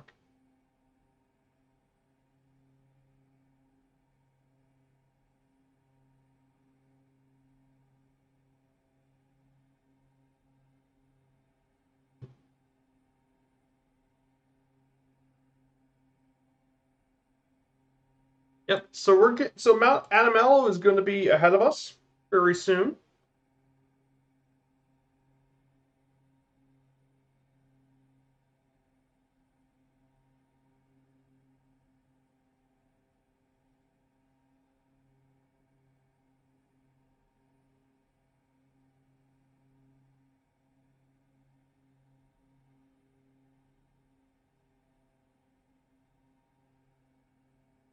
Yeah, that was close. Yep.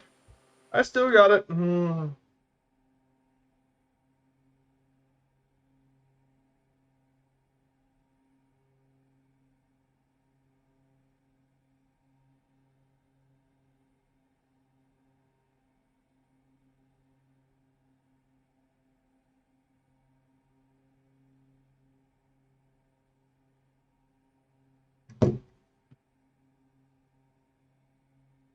Yeah, I was always going to eat a mountain. I was not going to be eating a mountain, Splasher 6. I'll be heading towards the mountain pretty soon.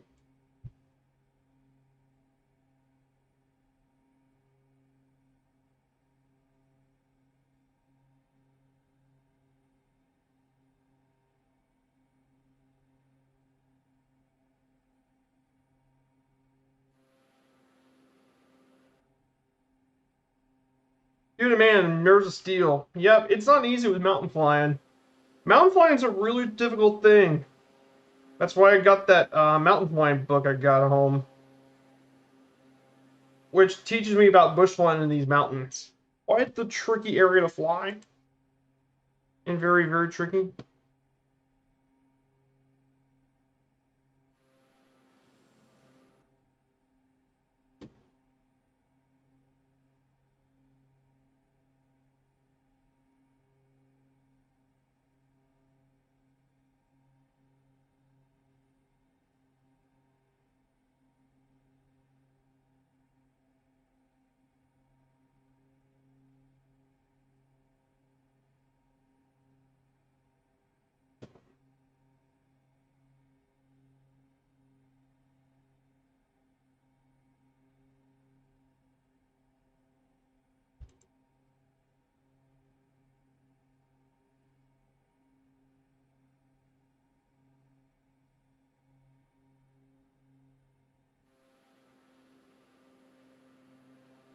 I'm gonna go full throttle and I'm gonna try and climb.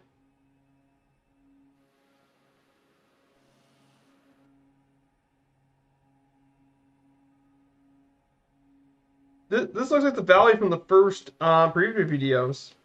Yep, this probably looks like it.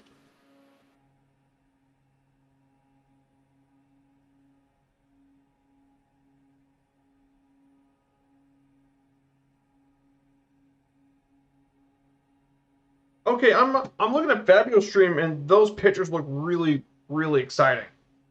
I'm not even an airline guy. Like this is like let's pray it's good. Yeah, climbing up. See, I'm glad I took the porter today.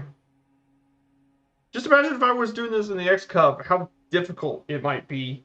The only airplane that could have helped me get up there was probably the Cessna 208. But I don't think the Cessna 208 would have landed in the same strips this thing is capable of.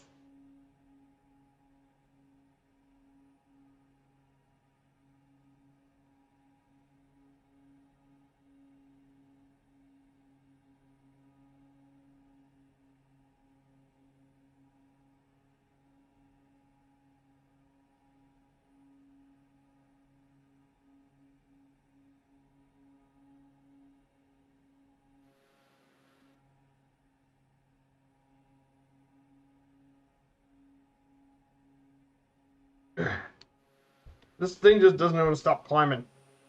Flying.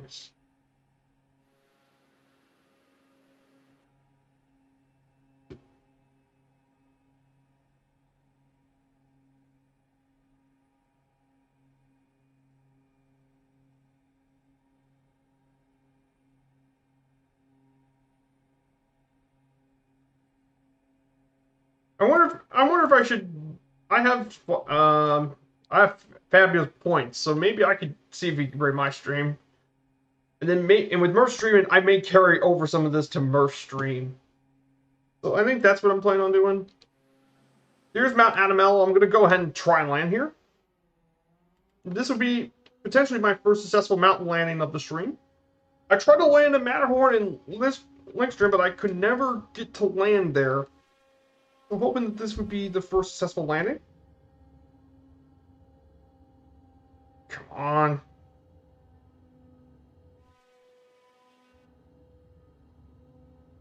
Hey, Scotland Speedbird. Good to see you, Scotland Speedbird. Good evening, man. Great to see you. I know Fabio just... I know this has been a really tough one. We've been flying through the Italian Alps and the French, Swiss, and Italian Alps, and it was beautiful today. And don't worry, it'll buff.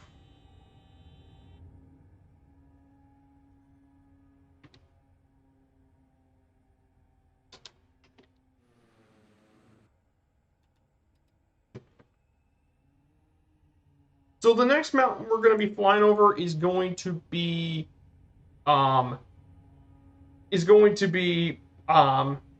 Tosa. The Cima Tosa is going to be Cima Tosa was is 10,000 feet above the sea level. It was first ascended all the way back in 1865 by Giuseppe Loss, who was a botanist from Primiero, Italy, and the mountain was only accessible for climbing through a 25-meter drop vertical rock face.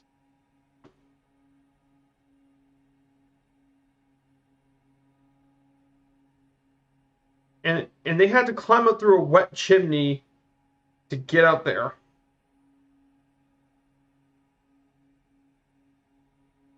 And the views are really beautiful because you can see Lake Garda on a clear day. You can see Lake Garda, which is Italy's largest lake, from up here. It's snow. It's soft. Yep. I could have brought skis if I really wanted to, but I like to stick to the good old tires for today.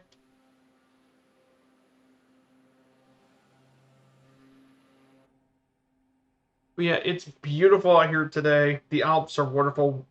Earlier today, Scotland, we flew through Mount Blanc, the Matterhorn, Lixcombe. I took a tour over at Legato Airport, one of the new handcrafted airports from Game of the Year edition. And it was just beautiful. Had to step away from back to work. Thank you for coming, Splasher6. You're always welcome to come here. Thank you a lot. I appreciate you being here. Thank you so much. And I hope we see each other again soon.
So we should get to Cimitosa pretty soon. So to our right should be Cimitosa. Then afterwards, we'll be heading to Trento, which is Trento used to actually be part of Austria. It's currently located in Italy in the autonomous province of Trento. It used to be part of Austria as the South Tyrol region, but that was claimed by Italy during the First World War.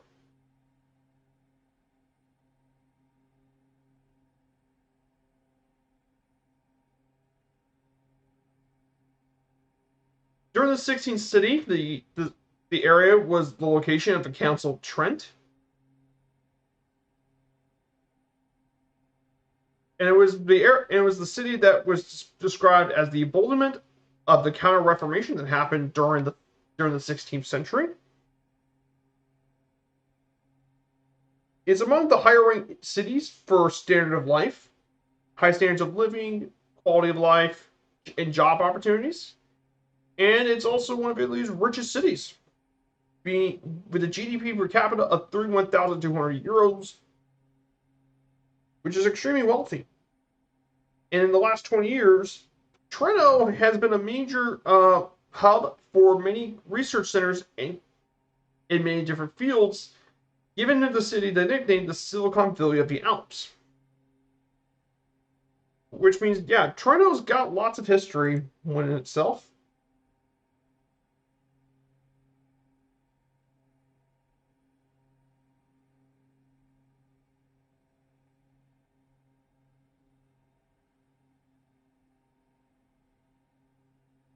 There are some pretty noble people of Trento, which is one of them being Italian statesman Alcide de Gasperi, who was one of the founding fathers of the European Union.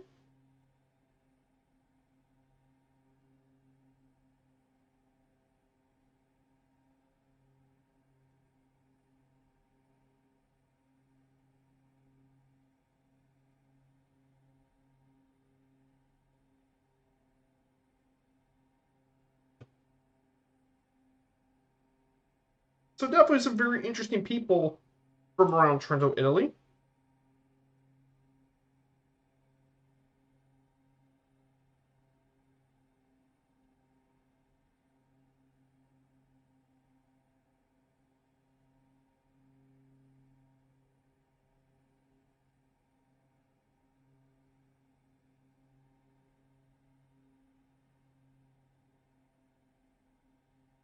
We're gonna fly towards that city a bit.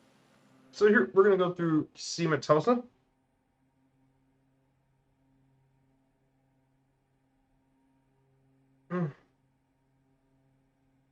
Definitely some beautiful views up here.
So now we're going to be, I'm going to have to descend altitude. We're going to be flying through Trento. So we're going to be heading some lower altitudes. So once I get through the mountain, we're going to start dropping in altitude.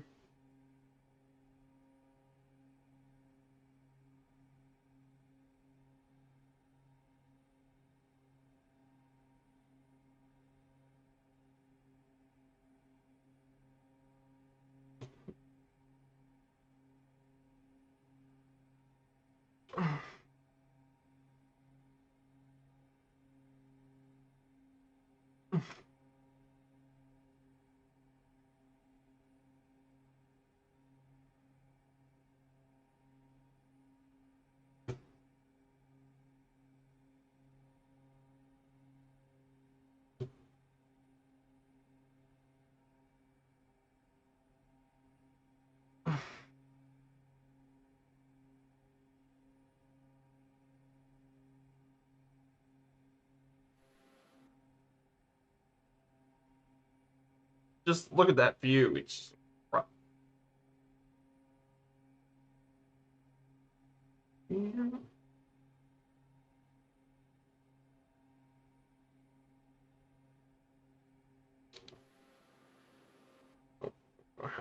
start descending.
So we're getting down to Trento. So I'm gonna go ahead and send.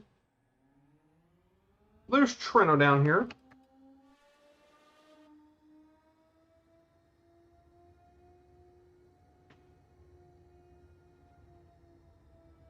Trying to lower up.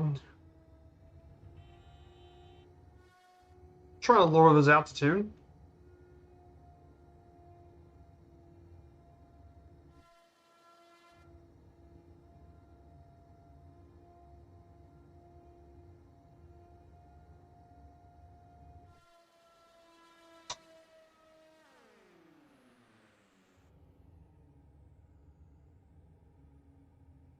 So this is Trento, Italy.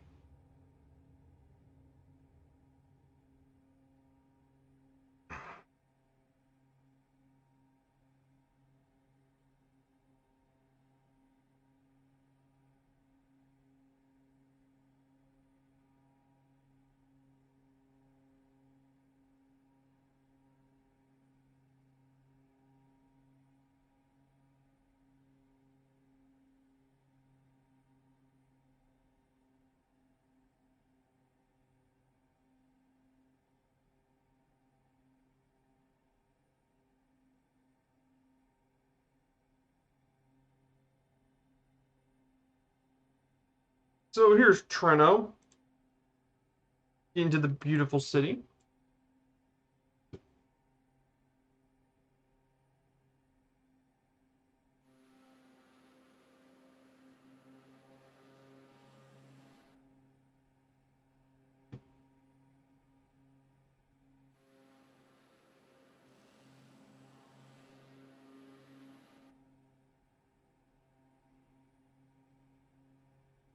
So we're now going to get to downtown Trento, and then we're going to do a touch and go at Lima India Delta Tango. We're just going to do a touch and go at the downtown airport.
So there's the little airport up here.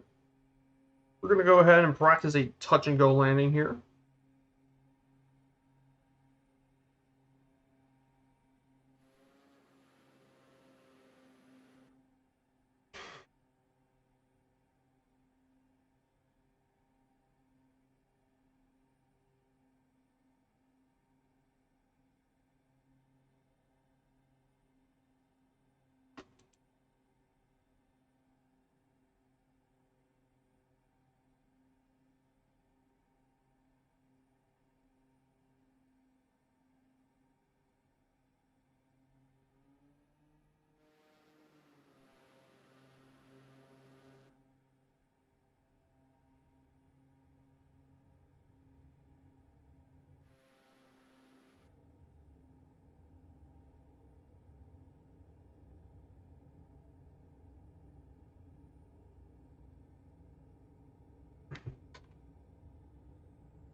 There.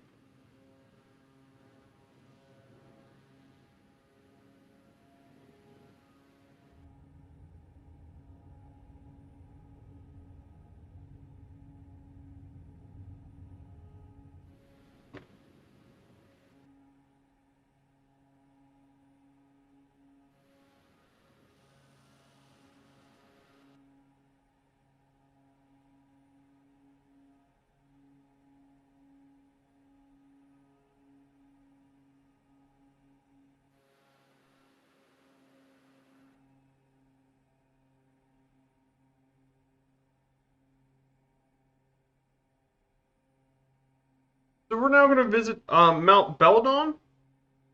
Now, Mount Belladon isn't that really that tall of a mountain, but Mount Belladon is around 7,150 feet up, and it's quite a popular ski resort in the region. Due to its location above the city, it's often referred to as the Mountain of Trento. Very popular area, especially for a lot of aviation stuff.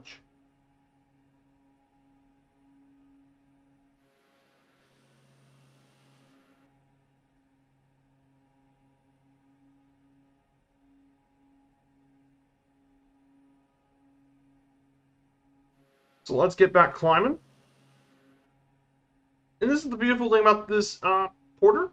This thing limes. I should have no trouble.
We should get up there pretty early.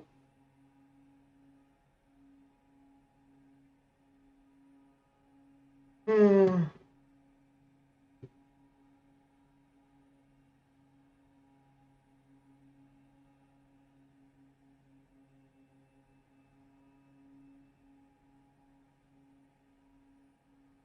So we should now get to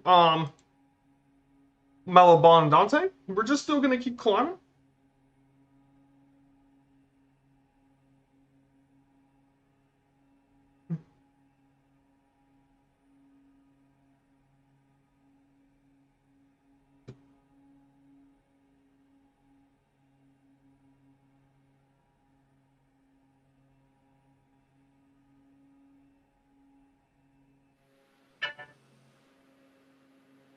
So now we should get on top to Mount Baladante.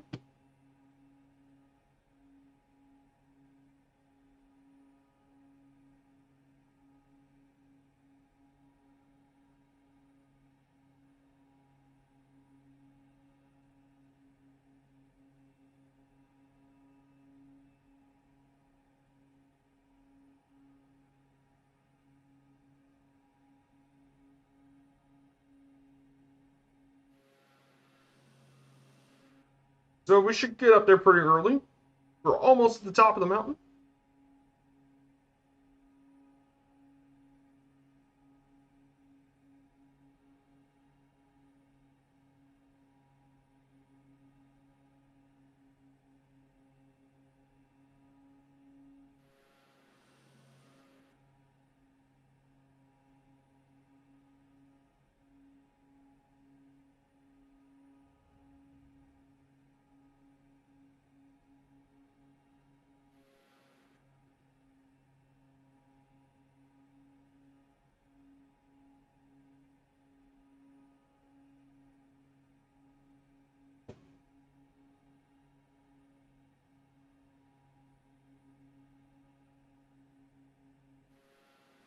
There's Mount Baladante. We just gone past it now.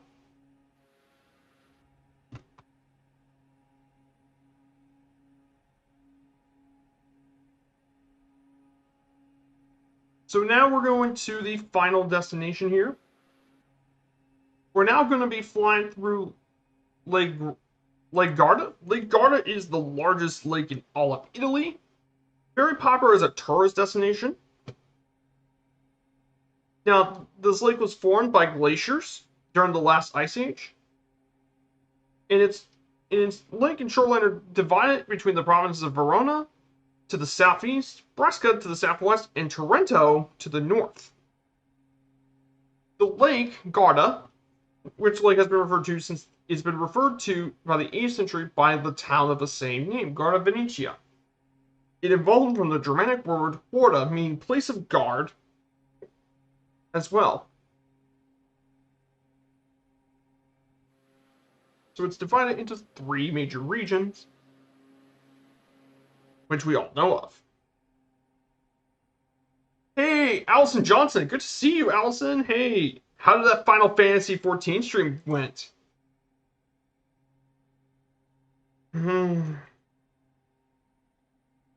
So if you guys don't know, Allison Johnson's an amazing content creator. She's currently taking a break from her Historic Flight series. She's been playing some Final Fantasy 14 online, but as soon as the holiday season's over back in January, expect her to be back in the skies, redoing the whole Amelia Earhart flight in the plane that actually Amelia Earhart used, the Lockheed Electra. So, if you guys haven't known about Allison, please check her out. Tell her that Viperstrike sent you. You completed all the story. Awesome. Man, I think you at least have to do at least 50 hours of streaming. From all the times I've seen you stream, it must be like 50 to 60 hours of streaming. I could never do that much streaming.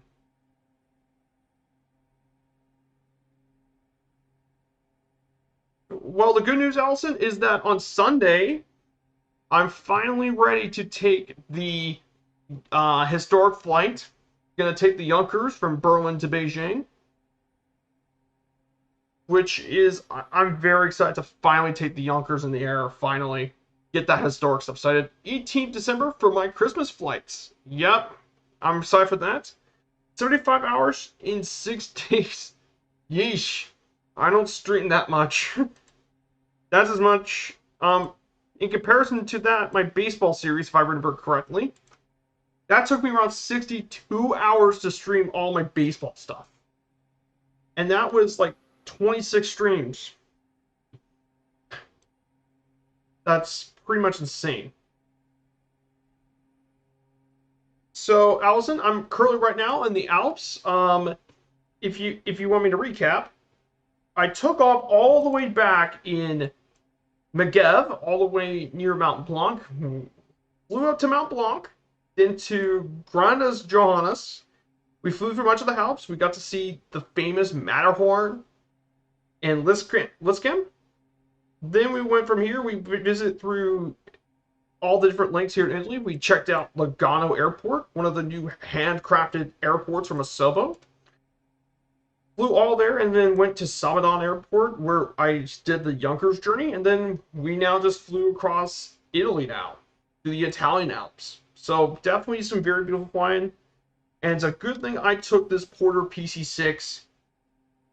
Nice to see you use closed captions. Yep, that was one of the major reasons I wanted to use closed captions, was because that's actually one of the main reasons I even did OBS, was so I can, because I was trying to prepare to get I applied for being an affiliate. I don't think I'll ever get to be, because I don't have the 500 followers. But maybe for my Around the World Flight series, I could get probably more followers. Because I think people like to do these historic flights. That's what your channel was done so successfully as well, Allison. So that's something I want to do. I'm going to set this to the afternoon. But yeah, this is just absolutely amazing flying. This is beautiful. I think this area of the world is just gorgeous. And there's one more I do want to show you, Allison. Affiliate isn't 500 followers. It isn't 50. Isn't it 50? No. What I meant was two-tome affiliate. It's two-tome affiliate, Allison. I'm not a two-tone. In order to apply for a two-tone affiliate, I have to have like closed captions and get the 500 followers. I got nearly everything else from the guidelines. The only thing I don't seem to fulfill is the 500 followers. That's the only thing I don't have. If I have the 500 followers, that's the only thing I don't have. So, I got this yesterday. That came in the mail yesterday, Allison. This is by Martin Kaiden, and this is his story called The Saga of Iron Annie. This was published back in the 70s. And this talks about him. This talks about the his restoration of the oldest airworthy J-52. And the reason this is important is because after the Berlin-Beijing flight, I'm going to do the Lufthansa flight and their restoration flight. And that plane on the cover is the same plane they took to Lufthansa to restore it. So I want to recap not just from Lufthansa's point of view, but also from this book. And and that flight will come afterwards. It would be from Oberlacher all the way to Miami to Hamburg, Germany. So flying through United States, Greenland, Iceland, the UK, through the Netherlands. Hey, Joey Bolo, good to see you. I'm doing well. I'm on the last leg of my journey. I went off from Megève in France. We flew through Switzerland, and now we're in Italy. I'm on the last leg of the journey. I'm flying through Lago De Garda, which is the largest lake in all of Italy, in the Porter PC from the Asobo Pallas Porter PC6, which I'm very glad I did. I got this book from the mail yesterday, which is perfect for me. It's got pictures and everything else about the plane he restored, the Iron Annie. And you know what's pretty crazy though? He once landed this thing. He once took off from this thing in less than 400 feet. You may think, what's the big deal? There are many points that can take off 400 feet. Not a vintage 1930s airliner. Nice, some alpine, low and slow, great views. It is. The views from the Alps are absolutely incredible. Like, the world updates did the Alps a lot of justice. Now I'm hoping for Italy to get the world update, and then we get the Alps finally completed. Once we get an Italian world update. I'm hoping it comes soon. I'm hoping it comes out on... I'm really hoping that this comes out on the... After the Australian world update, we get the Italian world update. Because I would love to see Italy get some landmarks and such. I know there's already a few Italian cities with photogrammetry, but I think there's plenty of other amazing Italian stuff to fly. I mean, Sicily would be really cool. The Italian Alps would be awesome.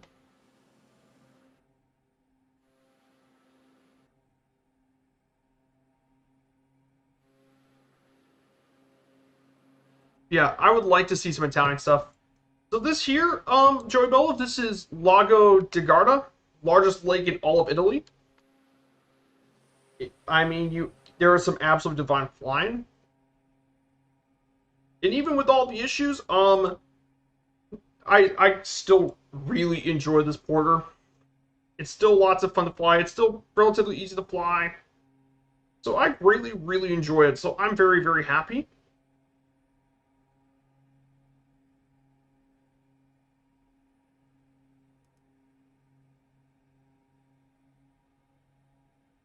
Yeah, jeez. Hopefully we can get down and we can braid Murph pretty soon. But yeah, I did try to land at the Matterhorn, but that failed. I tried landing the Fire. All the Italian Alps are Pyrenees are amazing. Yeah, they are amazing. As soon as I saw the last PC6 Porter come into the sim, I said, I know exactly where I'm going to take this thing. I'm going to take it in the Alps.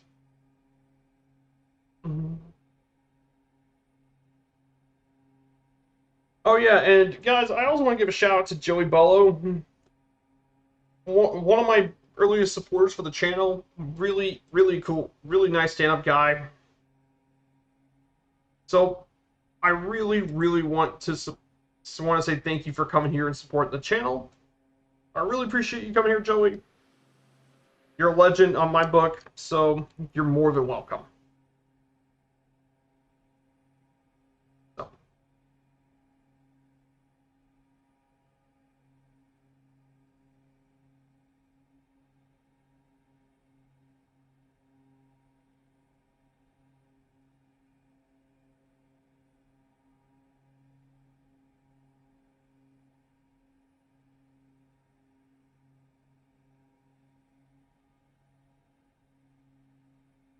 So yeah, so I think Splasher 6 was earlier today, and Fabio talked about he was actually interviewing Jefferson, and I did get to see a little bit of his Kalamazoo airport, and I'm really impressed with how, like, that airport is not easy to do, especially considering that there's a whole museum at Kalamazoo.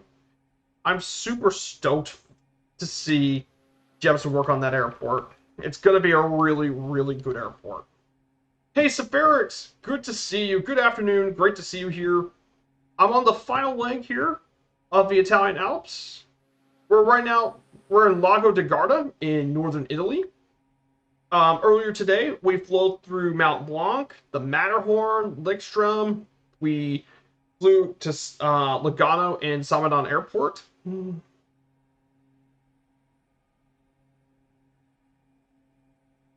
Oh, you hosted my stream. Okay, thank you. I don't see a pop up. Thank you for hosting my stream. Really appreciate it. I never thought I would hear Kalamazoo again. I'm never. Sorry about that, Safaris. But yeah, that was because Jefferson 2001 is doing an airport. Yeah. I'm excited for it. And then Fabio also did his interview with PMDG um, and such. And they talked, and I saw some of the images of his 737, and I'm going to be really, I hope it's going to be good. We really need a good tube-liner. And that's coming from a GA guy. Born and raised there in Kalamazoo. Awesome. Yeah, and that's also Colonel Fork 85's home airport, by the way.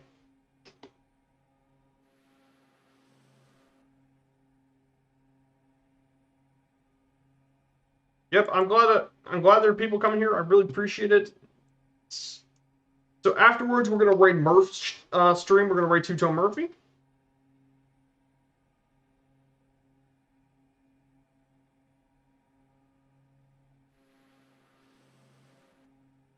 Yeah, the views here are absolutely amazing. But here's the one thing I want Jefferson to do. I know he likes to go a lot of historic airports. If I was wanting him to do something, me and Splasher6 both agree on this.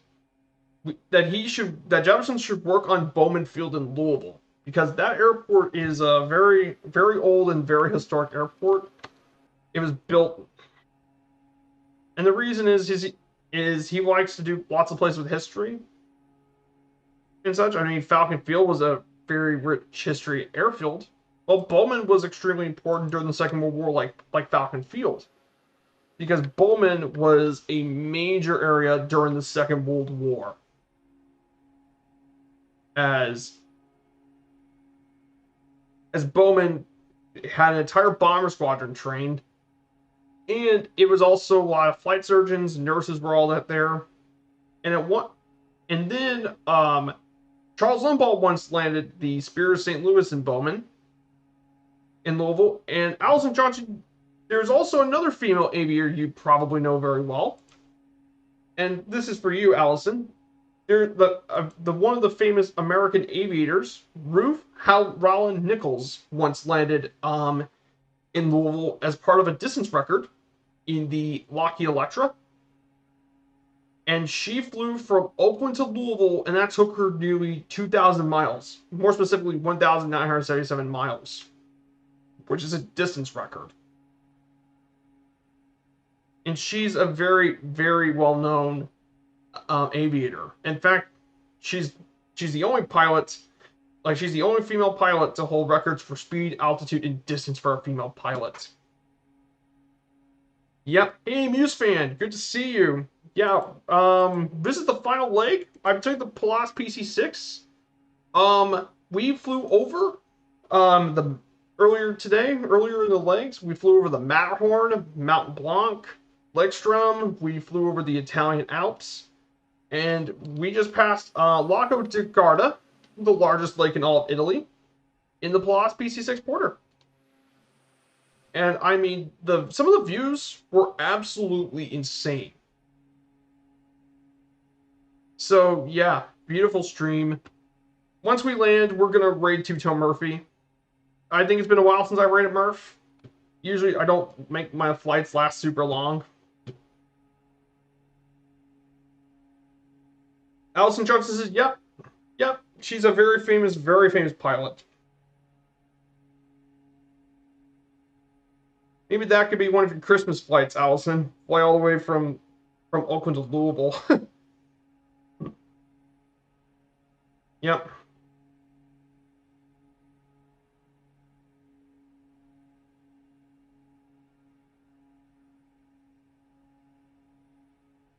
Hey, Floxtrot!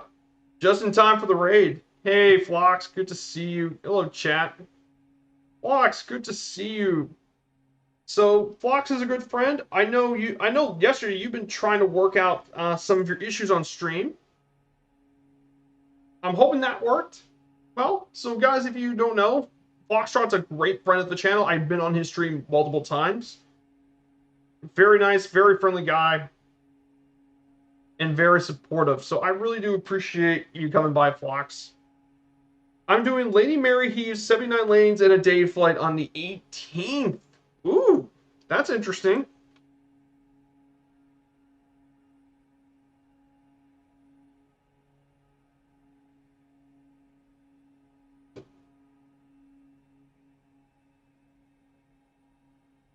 Oh, heaps.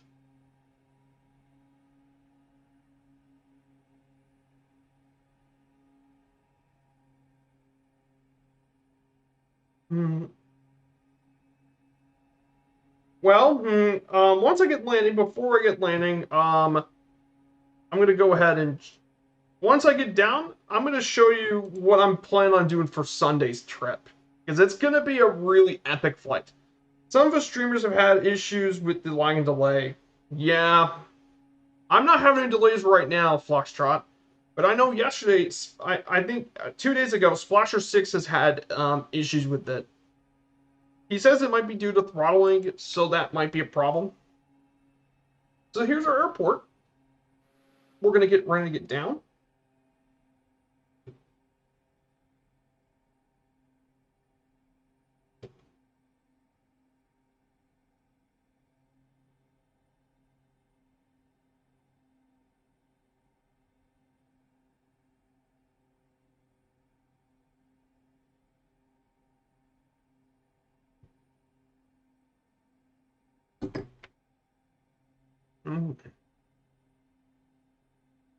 But seriously, I appreciate all you guys coming in the chat recently. Thank you so much.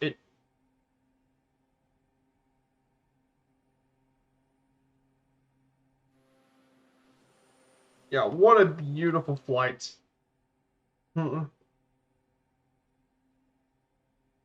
Same here with a couple streams I help mod. Delays were changing as well. It could be bandwidth. That's weird because my bandwidth's doing well. For me, my issue, Severus, was the it was actually because of my encoder settings. Once I got the change, I have had no lag issues. So it may be bandwidth, but and yeah.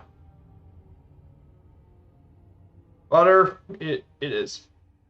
There we go, guys. There you go. Now get this thing parked. But yeah, I even with all of its issues, this is still an extremely enjoyable plane.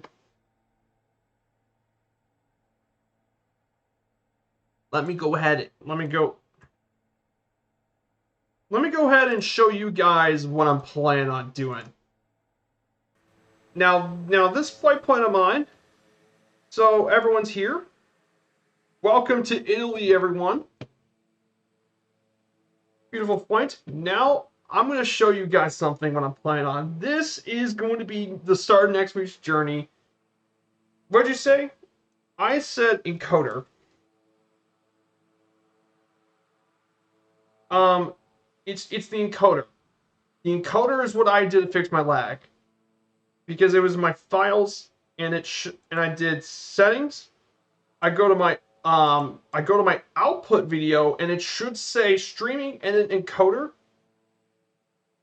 I changed my encoder to have a new setting and that fixed my problems. So let me show you what I've been planning on for this journey. Me and Nightsub helped out with this. This bad boy is going to take me. It's 4,983 nautical miles from Berlin, Germany, to Beijing in China. All of this is going to be with the Junkers. So the first leg will take me from Berlin. I'm going to get the Tempelhof scenery. I'll post it on my Discord or whatever I stream. That way you can get the Tempelhof Airport. And we're going to fly from there to Kaliningrad, which is a modern day Russia, but back in the day, this used to be Königsberg. So we're going to be doing this route for Sunday's stream.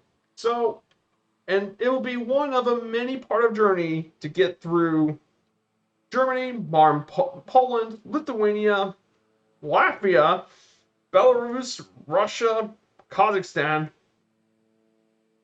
and China. So yeah, that's gonna be quite a journey. And that's gonna be one of many journeys I have yet to come. So thank you guys so much for coming here today. I appreciate everyone for all the new follows, the new viewers, even the old people who came back to see me once again. I really appreciate it. Live weather. Actually, this is gonna be custom weather because I'll explain more on Sunday. Holy flight plans. Yep. Especially Yonkers in the cold. Yeah, I'm gonna have special weather sense for that. So we're gonna go raid Tutel Murphy. Now, Murph's gonna do his Murph line tonight. So we're gonna go check out his channel.